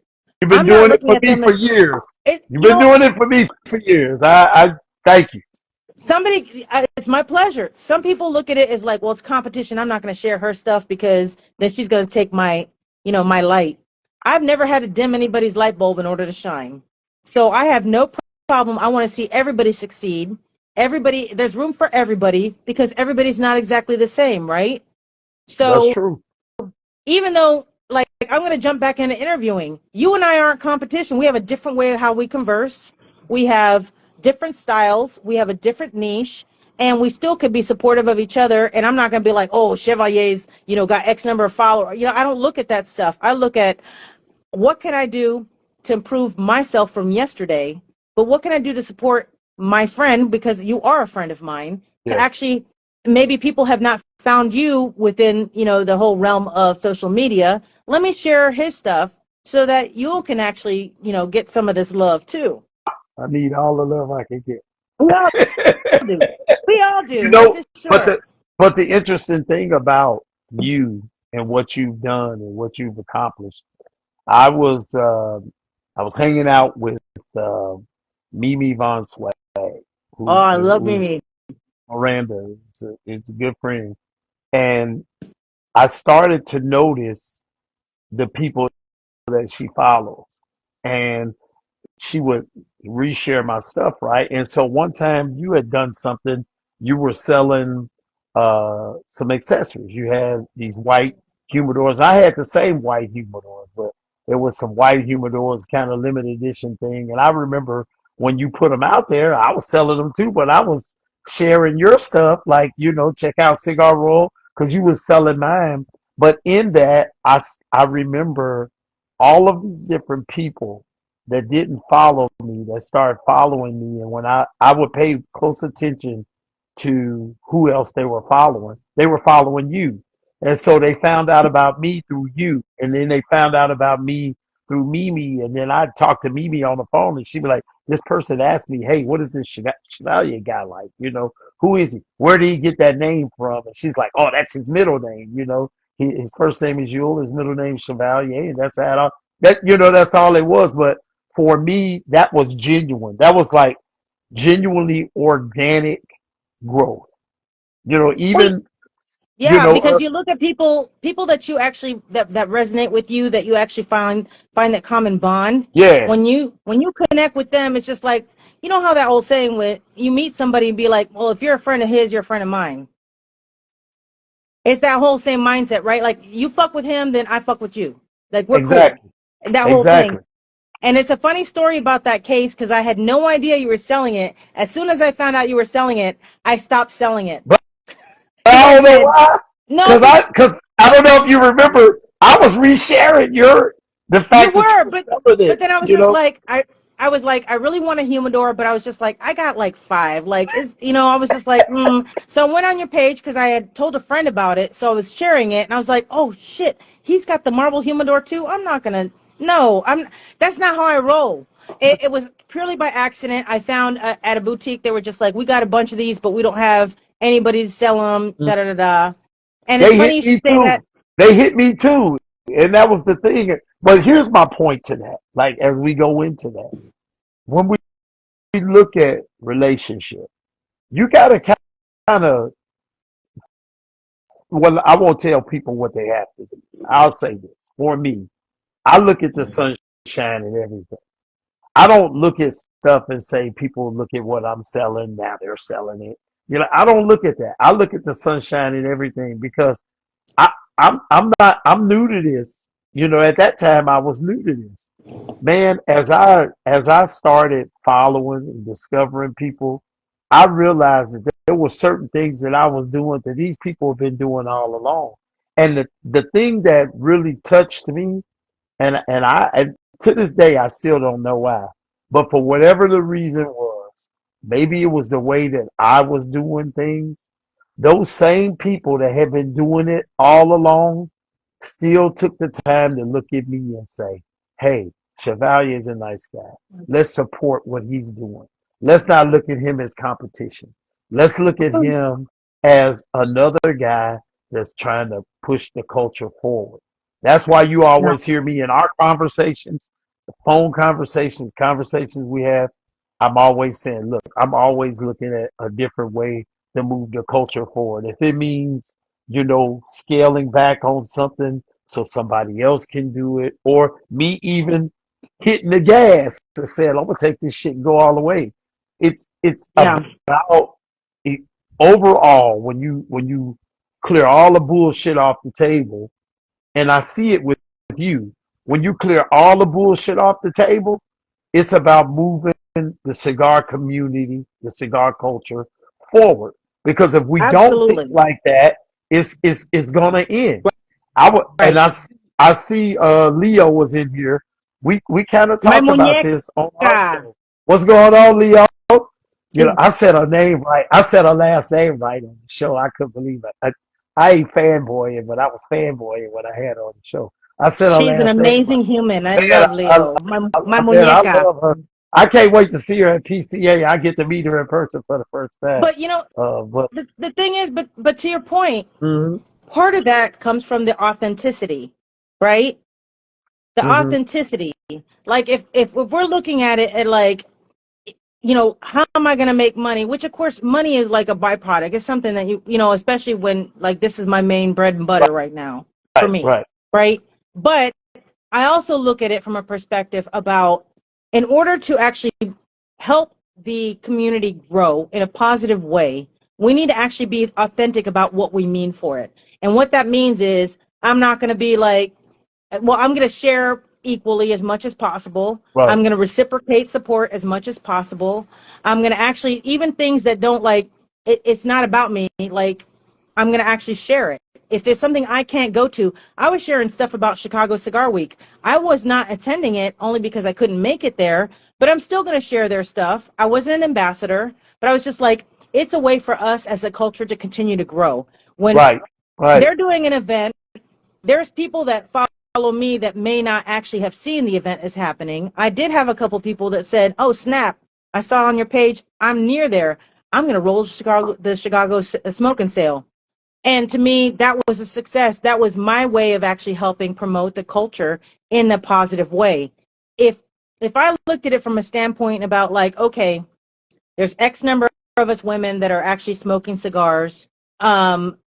Which I've heard people say like, how do you take your pictures? Like, I don't copy anybody. I do my own thing. And it's not because I'm like, this big old goddess or anything like that. I'm just like, I like my own vibe, my own style. And in right. order to stay authentic in that style, I'm actually going to do it in a way that suits me a way that resonates and reflects me, and a way that when people see me in person, they're not going to say like, that's not the same person that I saw online. You know what I mean? Right. Because to me, it's a huge letdown of the culture when we try to personify or impersonate somebody that we're not. And how exhausting must it be for people that actually like try to imitate somebody else or try to be somebody else? Because it's a charade, and you can only maintain that so long. And that's when you see people, in my opinion, that's when people drop off, and they're not doing something positive for the culture. They're doing it for themselves. That's true. I agree That's with that. very that's I agree very with that. self-serving, and I don't think that will help promote anybody. So when you look at when we talk about in terms of moving the culture forward, right? You know, if if you had to think, Maddie, of Agreed, Melly. Agreed. what she say, the only way the She said the culture only way the culture will continue to advance is for us to support one another. definitely facts. Let me ask you this: if you had to think of three things that you think everyone should do with the emphasis on moving the culture forward, what would you think those things would be? Oh, What would you say they I, would I have be? I have one big one to me, in my opinion. Hmm. As I mentioned before, I've had the honor and pleasure of moving 20 times in my life. And part of that, and a lot of that is travel, also living overseas and stateside. So I think it's important for us to actually, like for example, Light 'em Up Cigar Club is every Wednesday. It's hosted by Reinhardt, Reinhard. my boy. Reinhard, yeah, Reinhard hosts that on Hmm. Wednesdays. It's a free herf. You become a part of. It's free to become a member of the Light 'em Up Cigar Club. That's right. Another one is Women's International Cigar Club. And I have people say, like, you're in the States, why are you being part of the Women's International Cigar Club? Why are you part of Light 'em Up? Sometimes I'm the only woman that's on that platform, you know. But the reason why I think that's important for the culture to expand and grow, I'm smoking with people from Austria, from Belgium, from England, Yes. from Italy, from Greece. And it's fascinating for me to actually have smoked for these people with these amazing humans for like 5 years now. Right. They often Reinhardt often has a guest that will actually talk about their brand, or a Yep. guest that will talk about tobacco. They don't normally do like reviews per se. One week they actually just had an open forum where we just sat and chilled and smoked and drank and had conversation. Yep. Because the reason why I think that will help the culture grow is because I think we, especially in the United States, and even in our own particular states, get so myopic, in my opinion, about how we smoke cigars, what we do, where we are in our time and Right. place. But in order for the Right. culture to grow, we need to understand other people's experiences. Like I mentioned them before, the fact that in Europe they pay 3 times the amount for some cigars. That's true. The fact that like I went to one of the biggest cigar lounges in the world. I think it might be the one, Cigar World in Germany. You they had, I think, two My Father cigars there, and in some of the lounges I go to, there's like 14 Yeah. different Yeah. cigars. So to me, it's like it's also fascinating for me to talk to people that say, like I've met several people that are like, I have never smoked in person with another cigar smoker. My spouse hates it. There's no lounge near me. So I live vicariously through these chats with other people from around the world. Wow. We need to Wow. actually, it's a free opportunity for people to actually sign up and listen. I'm not affiliated with Light 'em Up World other than I'm a member, but I think it's awesome to be able to talk to somebody from Austria, and I'm over here baking my nalgas off in Arizona, and he's wearing a parka Now you in see it? Austria Yeah. Yeah. or I in did the same Australia. thing. I did the You know, same thing Super Bowl Sunday with Oris Eduardo from the Oris Sanctuary. I did the same thing with Oris, and he and I have developed a friendship over the years, over the true. last 2.5, 3 years. Me and this guy have we like WhatsApp calling and sit in chats to one another. And then on Super Bowl Sunday, I was like, hey man, we're gonna do this show on Super Bowl Sunday, because he's like in Norway, Hmm. so I think they're Norway. So he you know he got, I got to interview him at noon. It's 8 p.m. when I Mhm. interview him, and we had this conversation, and I was like, it was like a long time coming. Like we were like me and you, we're sitting there just talking, and it was Mhm. a continuation of chats and messages. And I think when I think about how the culture needs to grow, we have to continue to fucking do that. Reinhardt messaged me last week on my way to work at 4:45 in the morning. And because I'm always sharing his stuff, he shares mine, he likes mine, and I'm sitting here going, it feels good, to be able to communicate with people, all because we love this. Yes. No other Eh, reason. If I yeah. was walking down the street and saw him in downtown Dallas, I might not even look at his ass. But the No, fact that's that true. we have this common deal going on, that's what I'm talking about. That's what when I started talking about moving the culture forward, it's these little things that we do through social media, which is a blessing and curse It for sure. is. It But is we because we people don't do this, realize all that it takes. Like I'm sure that you saw my segment. Trailing I Smoke is my new did segment. I Um, did see it. that and a second response to your question about moving the culture forward and actually Uh-huh. helping the culture grow, I thought, you know what, I have been very blessed and fortunate to where I could visit lounges all over the world. I've been in lounges in Paris, in Germany, and all over the states. I took a road trip. You know this. In one You September I just did took a road that. trip Yeah. from Arizona to Florida to see Gigi's Cookies. If she's still on here, hey Gigi, shout out. And I planned my trip. I drove by myself like a crazy woman. But I set lounges along my route where my hotel where I was going to stay because I thought it was important to actually be able to see and experience the culture. But I had an aha moment. I was like, one of the things that I love to do is videotape a humidor. And it's not because I'm just like, bitches, I'm checking out this lounge. You ain't here. Wish you were me. I don't do I don't do it for that. I do it because I'm like, how cool is it when you actually get to see a snapshot of another humidor or another lounge and you get to actually like I guess I took from it, and I'm dating myself, but that's okay. Remember Lifestyles of the Rich and Famous? Uh, Robin Leach. Yes. Now, I'm not saying I'm rich and I'm not saying I'm famous, but what I'm saying is one of the reasons I love the show is because you get to like get a little window shot of how other people live, Right. right? You get that you get to enjoy that experience even though you may never experience it personally.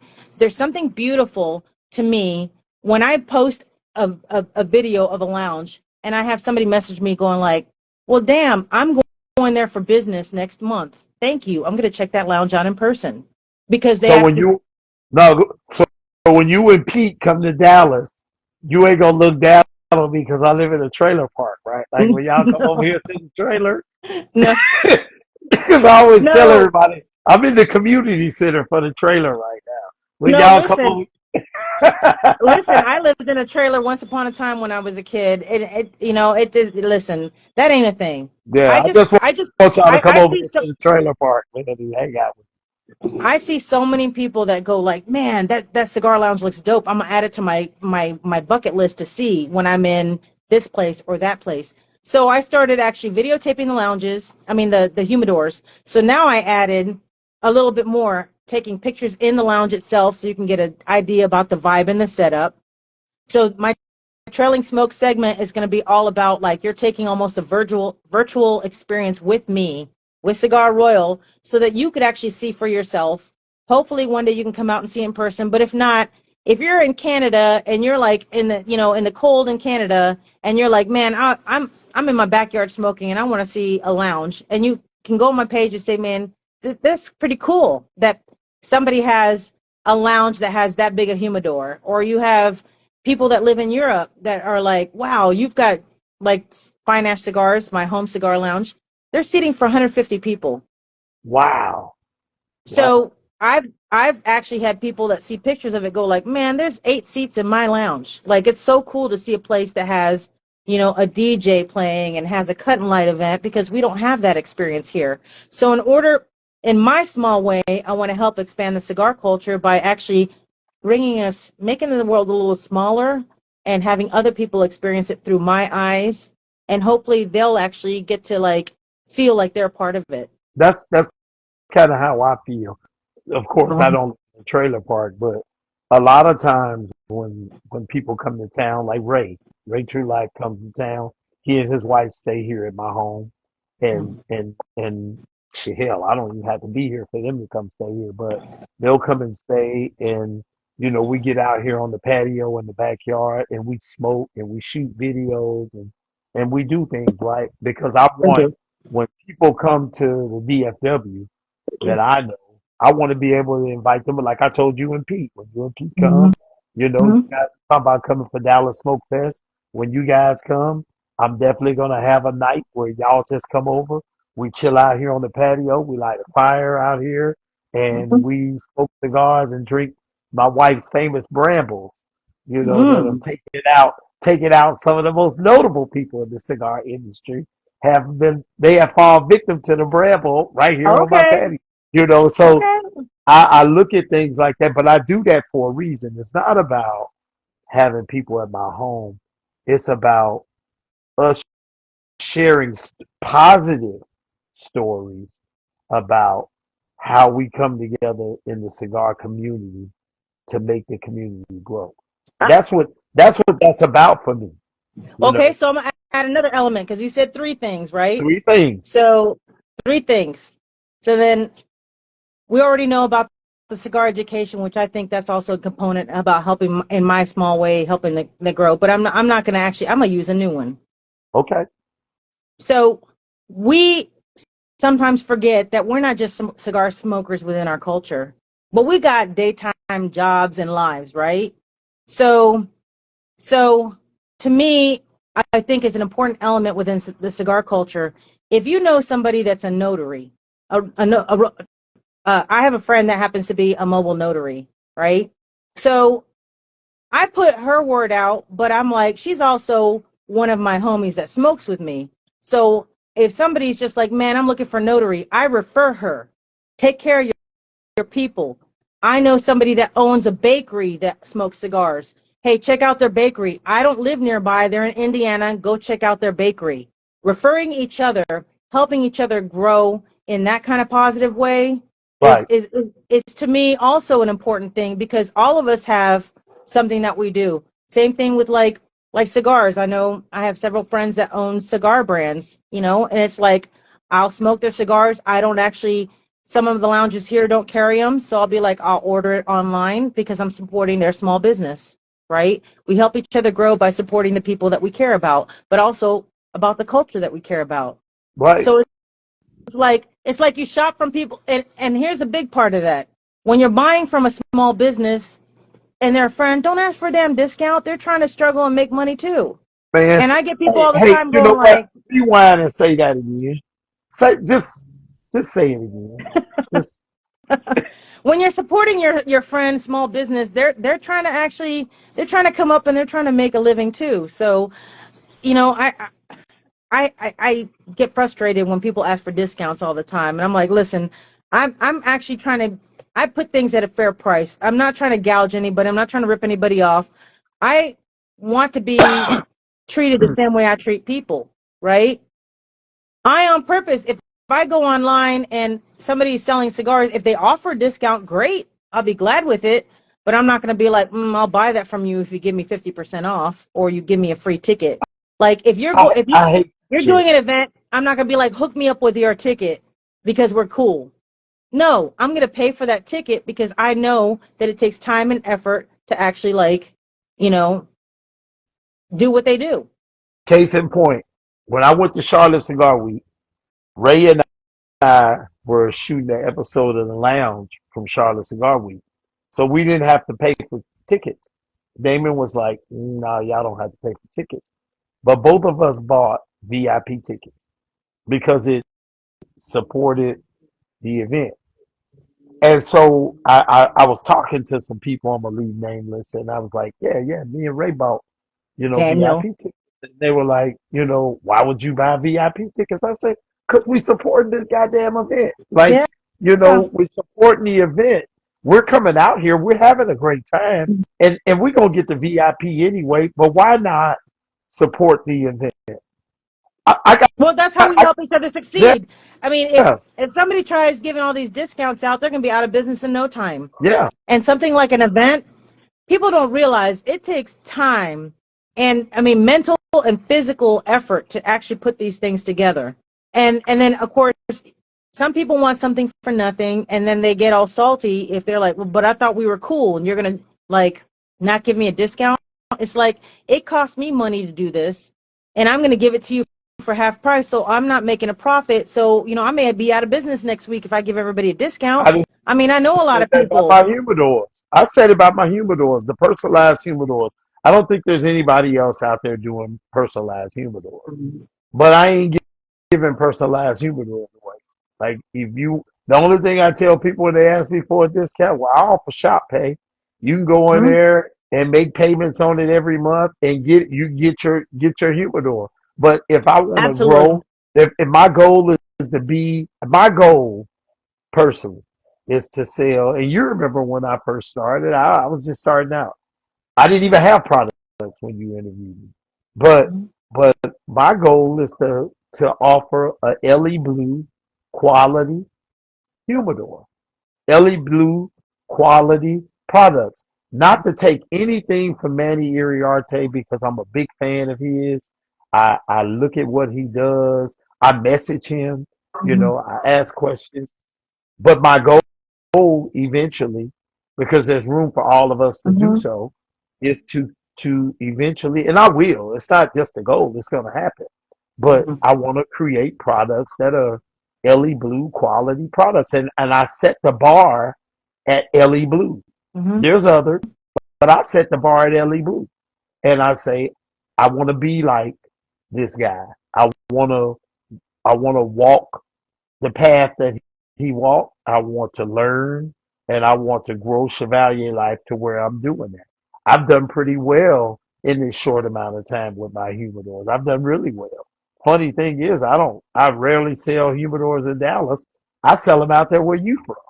One of Well, the first person to ever buy a cigar humidor for me was Felton Ransby from mhm. ATM Cigars. I He he remember bought that. he bought my first personalized humidor, and to this day he don't even know. Hopefully he won't hear it today, but I'm gonna make him another one and just send it to him because I appreciate. He was my very first customer for Chevalier Life.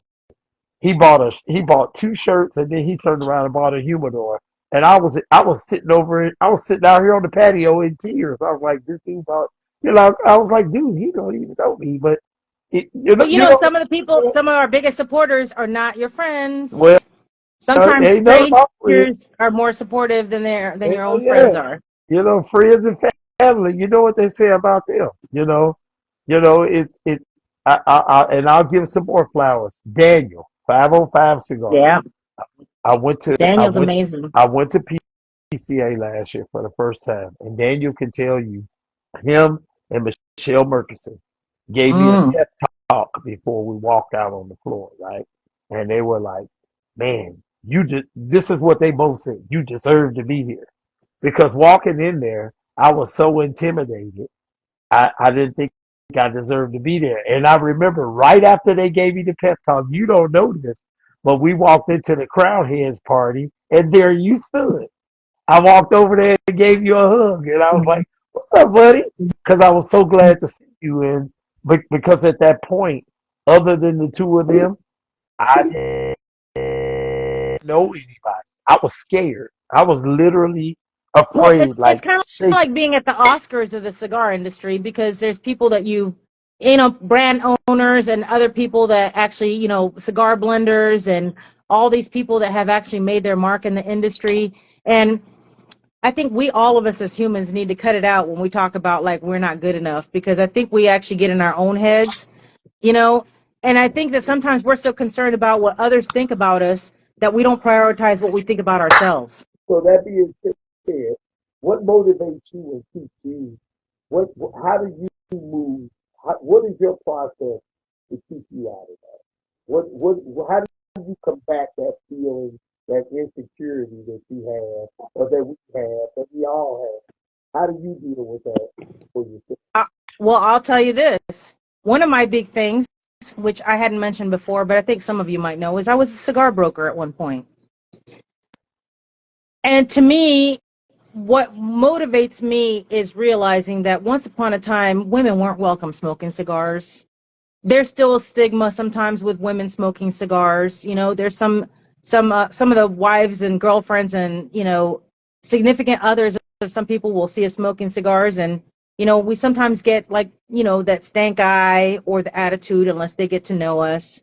You know, because even now, if you Google women and cigars, you still see a lot of pictures with women, you know, with a cigar between their breasts or in between their legs or something like that. And so I think that some people, I'm not saying everybody, but some people have a misconception that if we smoke cigars, I mean, I genuinely like it. This is my form of therapy. I want to actually help break that glass ceiling of women being able to actually, and not just enjoy cigars, but be a part of the conversations about cigars. Right. So when I do cigar education, you know, in the beginning, I had a couple people say like, well, what qualifies you with teaching this class? And I'm like, I didn't see you ask that other motherfucker that was telling you about cigars what qualified him to give you information. I thought you was gonna say, "Why not me, motherfucker?" Well, yeah, but that's me now. That's me now. You gonna say, That like, was me why not then. me? Then? That Why was me not then. me? Now it's like, why not me? Because you know what? I think it's important for us to like walk the walk, right? We could talk the talk all we want to, but we got to walk that walk, right? We got Exactly. to actually like listen. If I want to contribute to the industry, I have to maintain positive outlook. I need to be supportive. I need to actually practice what I preach. I need to actually carry myself in a certain way that reflects and resonates who I am as a person. But I'm an extension of, as a veteran, I'm an extension of other veterans. As a spouse, I'm an extension of my spouse. As a mother, I have my kids, trying not to get emotional about it. My kids are proud of me because they're like, Mom, you kick ass and you represent women in a positive way. Like, I'm proud to tell people my mom teaches about cigars. My mom was a cigar broker. My mom, you know, when I go to different lounges, I know that I'm representing myself, but, you know, I have so much more than that, right? There's other Right. women that might actually, you know, and I've had women say, I was inspired to go to a lounge by myself because I've seen you do it. That's So and that's real talk. You know, that's real talk. It's funny you address that because the A. Lewis put that in there about the looks that women get when they go into the lounge, and I think when they're able to see women like you know, different women, Maduro Melly, you know, all of these women that are moving the needle within the community, within the culture. yeah, I think it gives them, I don't want to say gives them hope, but maybe so, maybe hope that, or sets the example for them that they can go in there and they can do what they want to do. I right. mean, because that's what it is. I always, man, look, Maddie, you know, I'm the new kid on the block still. I'm still the new kid on the block, you know, and I'll be like, I'll be, I, I'll be sick to my stomach tonight. I was sick to my stomach before we jumped on here tonight. You know, I still feel like I got something to prove, you know, but But it should be to yourself because the fact of the matter is, people are going to, some people are going to like you or not like you, and it has nothing to do with you. Now, real talk. I'm not saying you personally, Hmm. but people, But that's and I'm true. talking generally speaking, and I tell my kids this all the time. People will love you, people will hate you. It has nothing to do with you. It's through the lens that they see their life with, the lens they see other people with. They might be a miserable person and they project that onto how they see other people. They might be a jealous person, they project that onto other people. So I can't get so consumed about what other people think about me. I mean, I've actually, I like wearing my furs and stuff like that, and my hats and stuff like that. You know, Especially I've had, that black top hat yeah, thing you got going on. I've had a couple people be like, who does she think she is? And I don't even address it because I'm like, bitch, watch and find out. I've heard those comments, but I can't actually let that connect in my brain as something that I'm worried about. Because you know what? They don't pay my bills. They're not my friend. They're not anybody that actually is going to be somebody that I actually probably get to know, because if that's their mindset, that's not the kind of person I want to associate myself with. You know what I mean? So actually sometimes I have to be conscious about it and be like, because I think sometimes we can get triggered by little things like that and then started Yeah. feeling a little insecure about ourselves. But I'm like, look, I like wearing my extra, and my question is this: am I extra or are you basic? That's a good question. Am I? Check yourself. Am I Look at your shit. extra? Don't spend time trying to figure me out. Look at your own shit. Yeah, Look at I your own mean, shit. if you Do if your you own want to self come, analysis. you knew what you look like when you came out here. You want to be raggedy, but don't worry about what I'm doing, because I'm doing me. And at the end of the day, we only have one life to live. I don't I and I'm sure you could relate to this part. We have people that didn't have the honor and privilege of being our age. I have had numerous people that I know have died, accidentally, suicide, disease. As you know, and it is what it is. But like I said, I'm a transparent person. I tried to commit suicide 12 years ago. That we talk. Um, yeah, it's something I don't recognize that version of myself.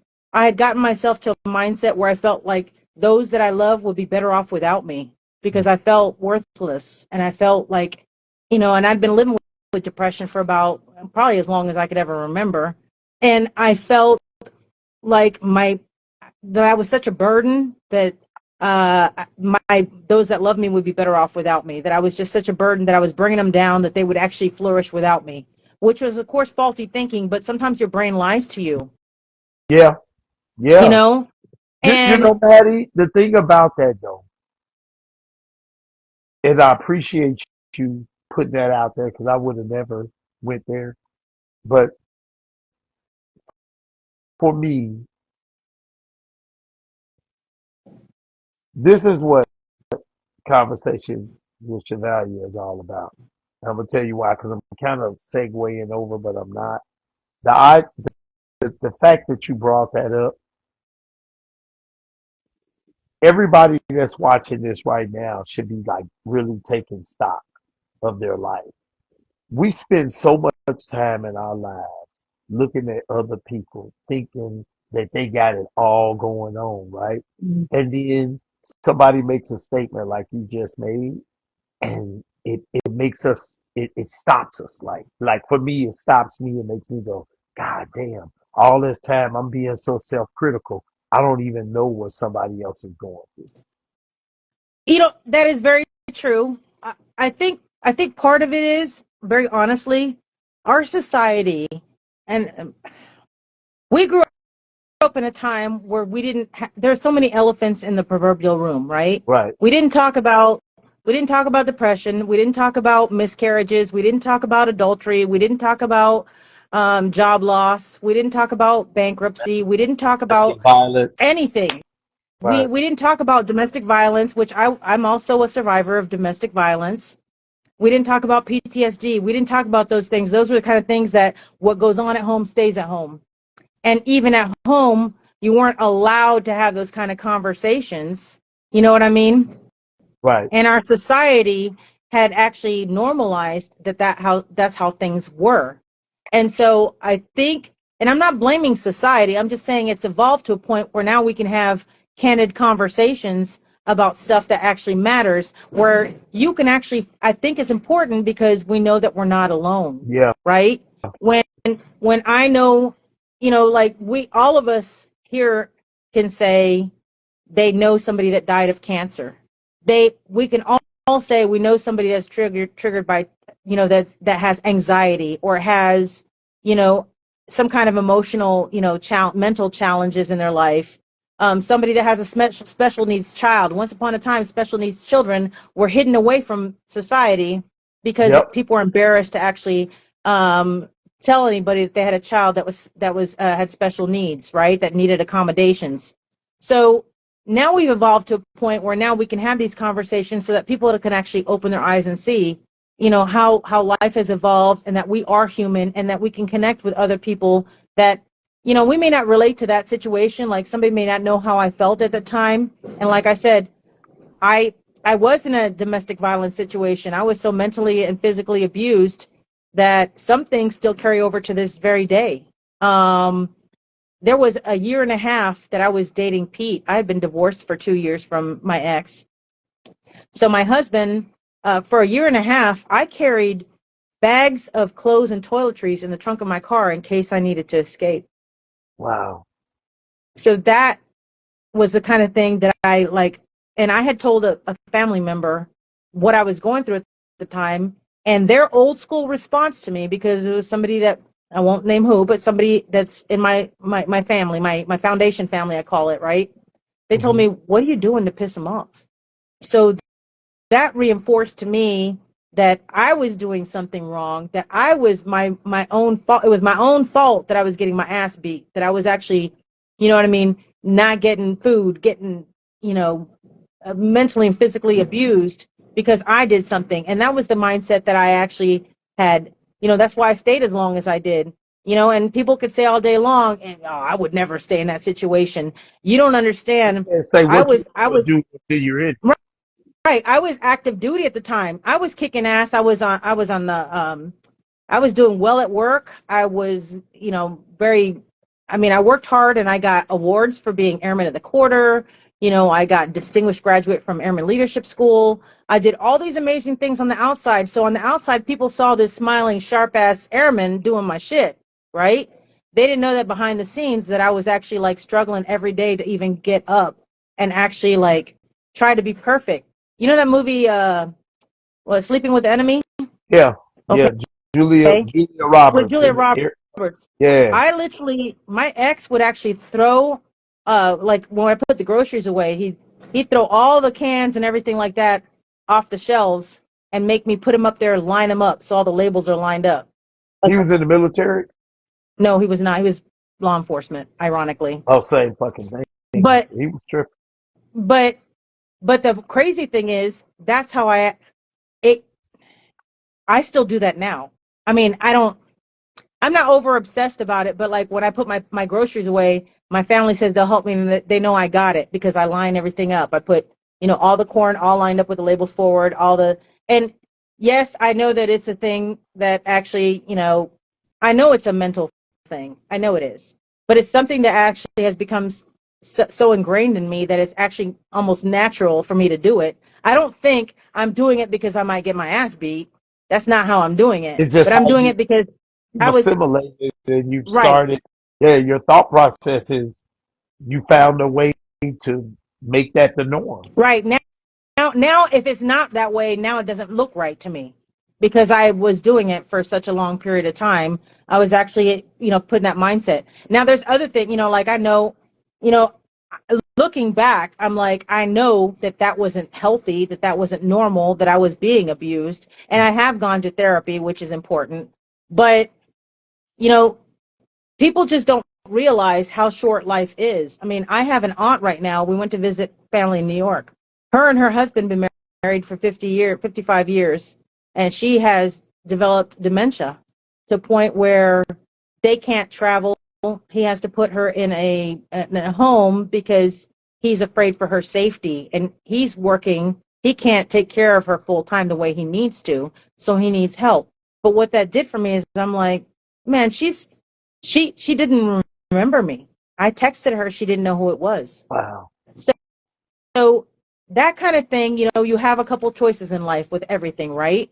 You could actually get all worked up or you know, there's not, it's beyond my control. And like I tell my kids all the time,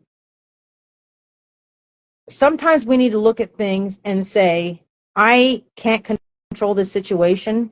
What I can control, I always, 100% of the time have power. My power is how I react to it, right? Hmm. And so what that did was when we found out, yeah, we had our shock, we had our cry, we were upset that she didn't recognize us and that sort of thing. But then we're like, you know what? We keep saying tomorrow's another day, but is it really? We are in a very volatile time in the world right now Right. when we need to actually take chances to do things. So that's when Pete and I decided, hey, listen, we're going to go ahead and we spent our time in New York and we've been planning on going to Lake Havasu for a while. We kept putting it up. We put it off for like a dozen years. I said, damn it, we got a free weekend. Let's drive up to Lake Havasu. Let's make it happen. Let So me we ask you did. something. Let me ask you something, man. Because again, I say this not being funny. Conversations with Chevalier is about our journeys, right? Hmm.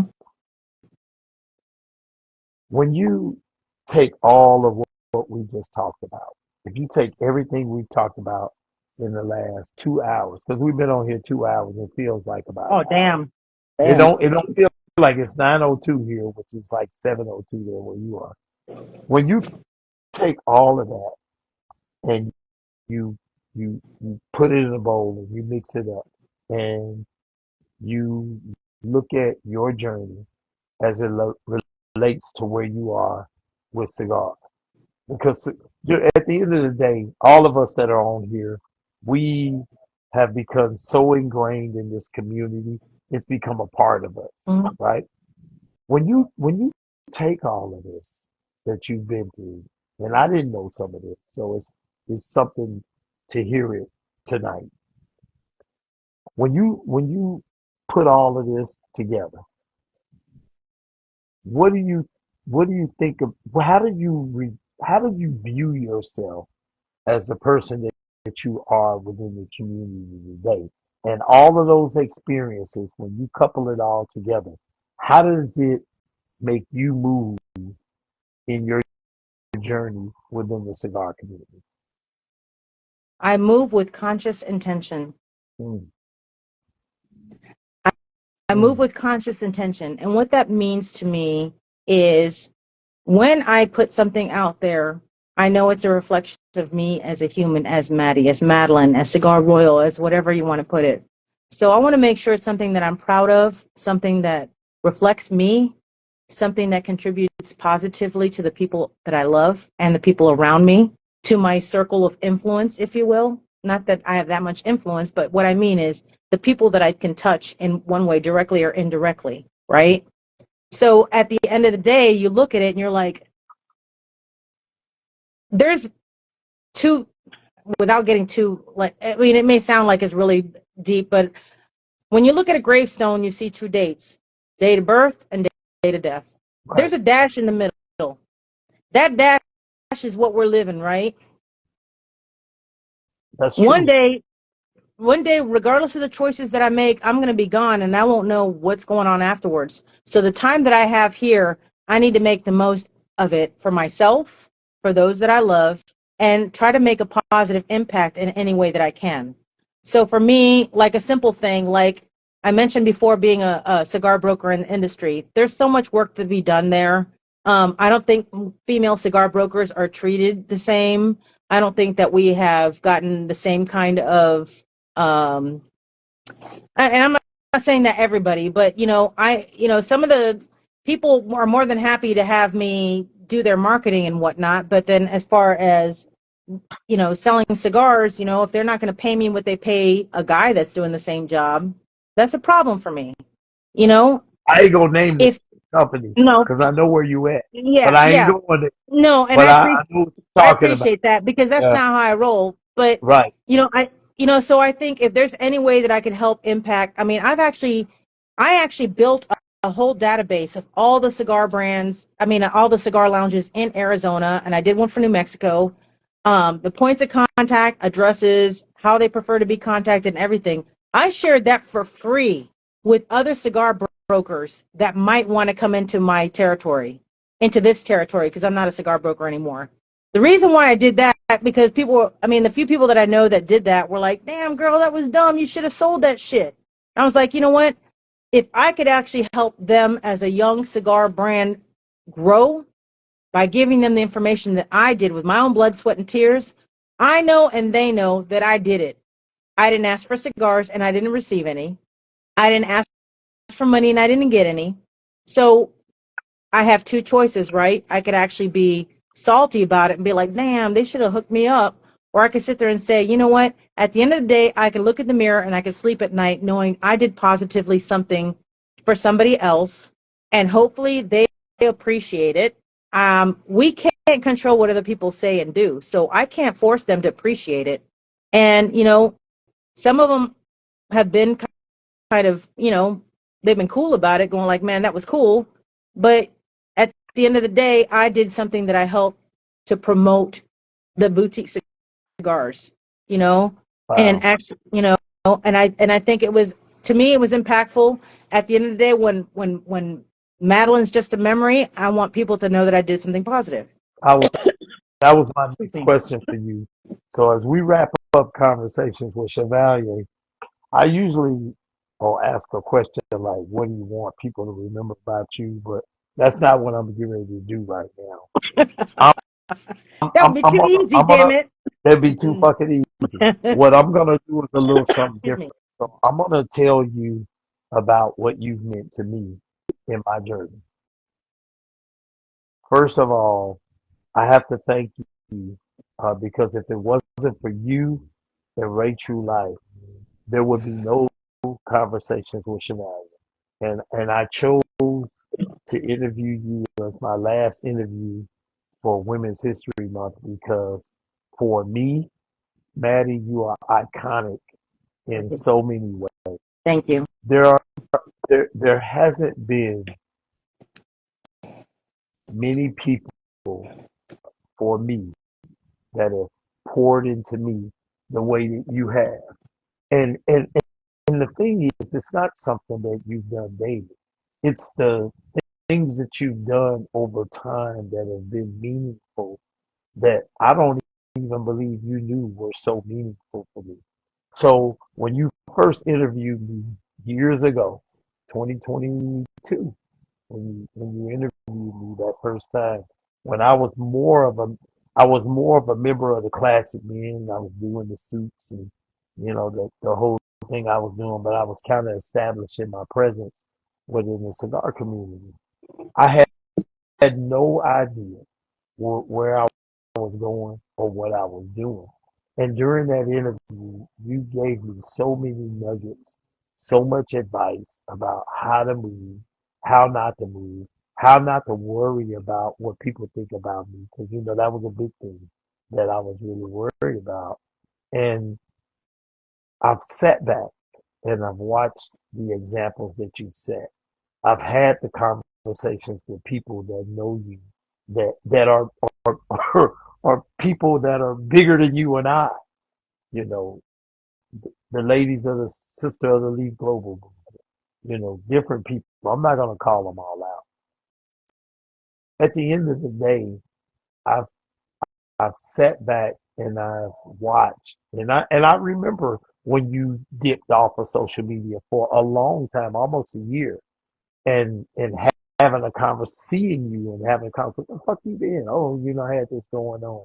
One of the things that motivated me was the transparency with you, the the way that you say shit without saying shit that gets the message across. There's not a lot of women that I've met in this industry that has touched me personally the way that you have.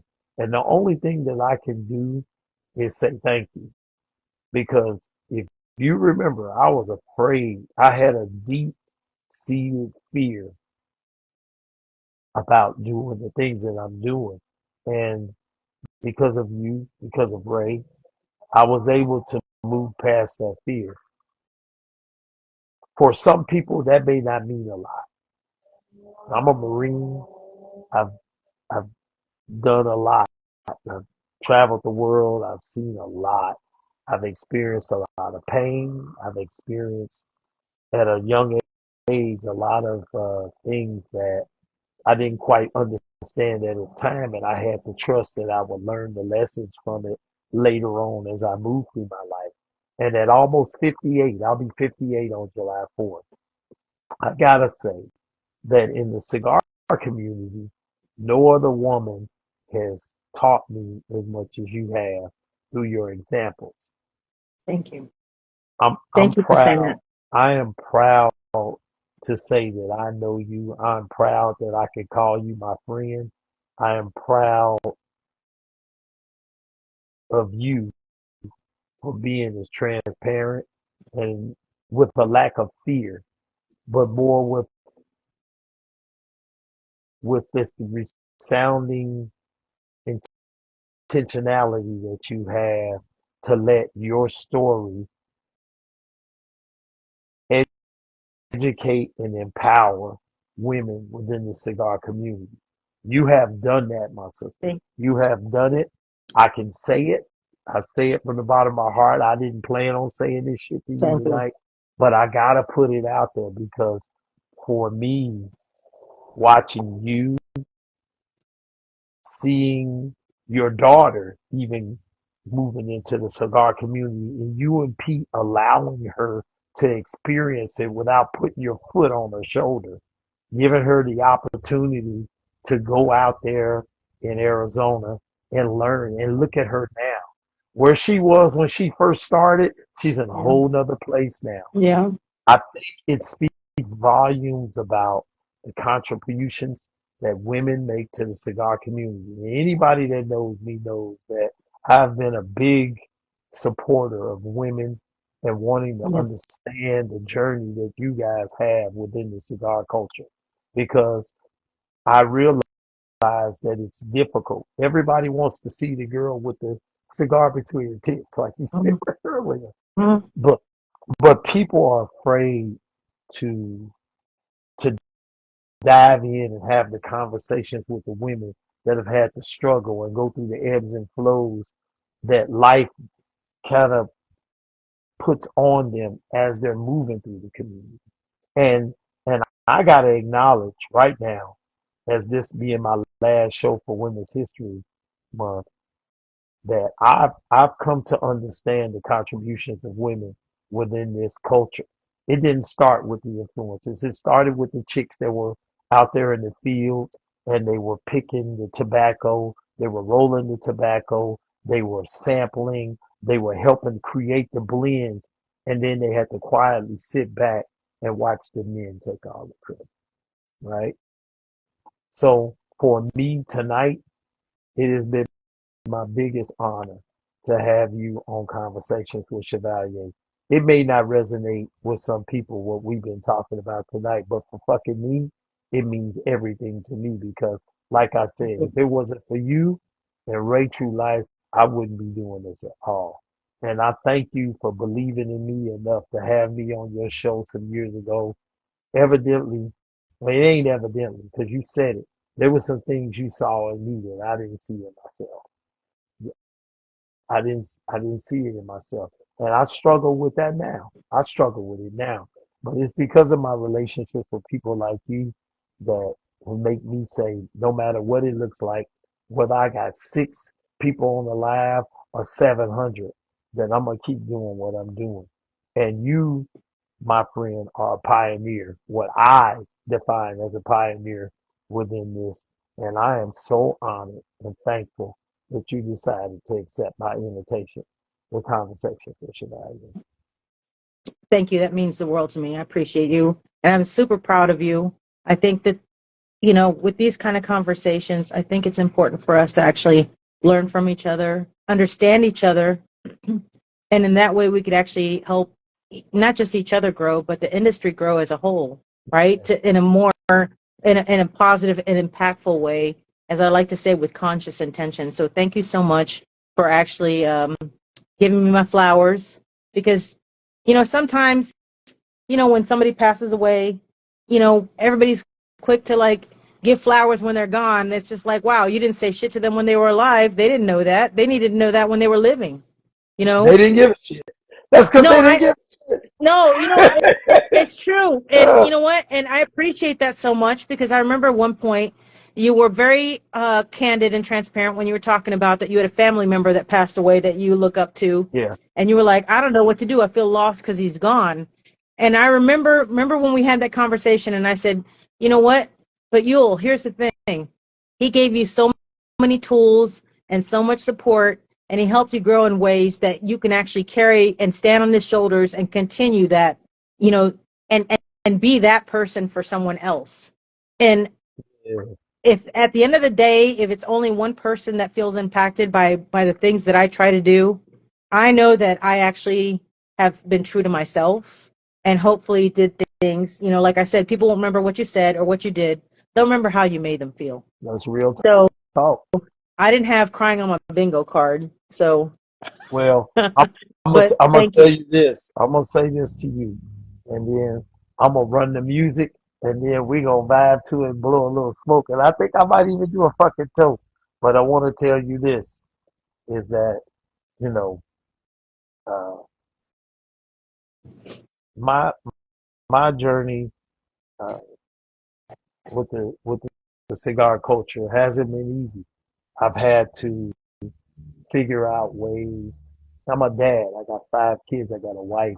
I work a job every day. I do chevalierlife.com. I do all of these different things. And some days it's overwhelming. It is really overwhelming. When my wife says sometimes, babe, I really wanted to do this today, but you was out there. She always says, you was out there making a vibe. And I laugh about it sometimes, but inside it really fucks with me because I want my family. I don't want them to feel like that I'm so engulfed in what I'm doing that I don't care about how it affects them, right? And so for me, watching you navigate through all of that, and I've quietly, and I've not said a word, but I've watched you navigate through all of that. And you have this support system in Pete. I remember when I met him. You know me. I'm like a Pete fan. Mm, I'm a big Pete fan. I love yeah. your husband. I think he's an amazing brother, and just watching you guys and what you do, the road trips, because this ain't the first fucking road trip y'all done took. I remember Mm, y'all came right through Dallas, and you text me and was like, "I ain't gonna get to come down through Dallas because we going through Tulsa."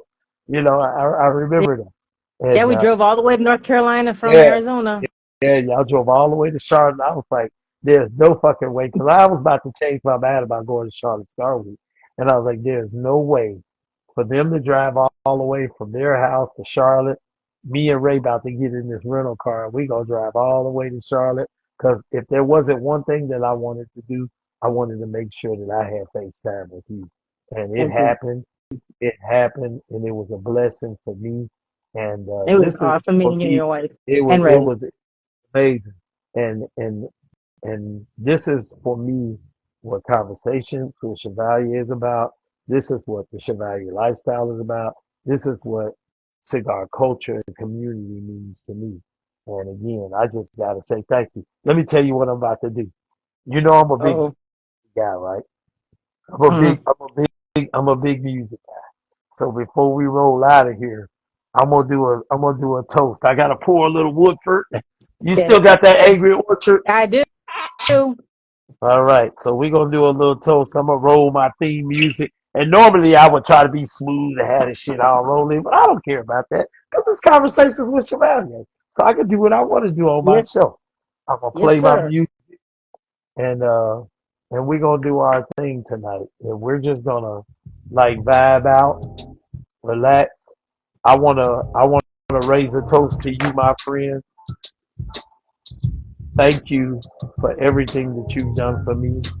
Thank you for accepting my invitation. Thank you for being so transparent tonight. And I pray for you. I love you. Cheers to you and your family. From me Thank you, brother. and my family. Cheers. Thanks. Cheers.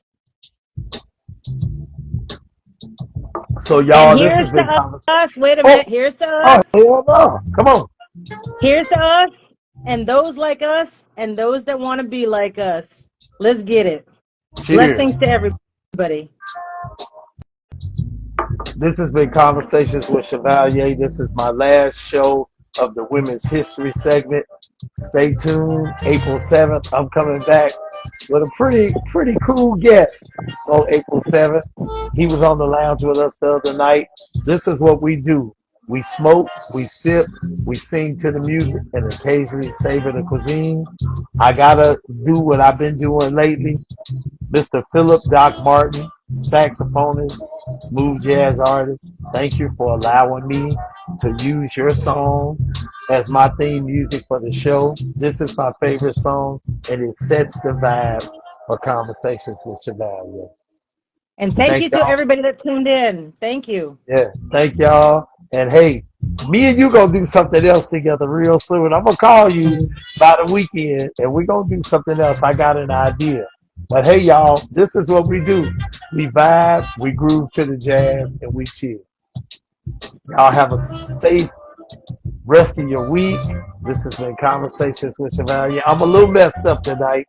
I'm a little emotional um, because I have my friend Maddie on the show, and man, this has been Thank a you, my great brother. Thank you. great conversation. Much love to you and the family. Conversations with Chevalier. See y'all on Monday, April 7th for the next show. Good night, everybody. Peace.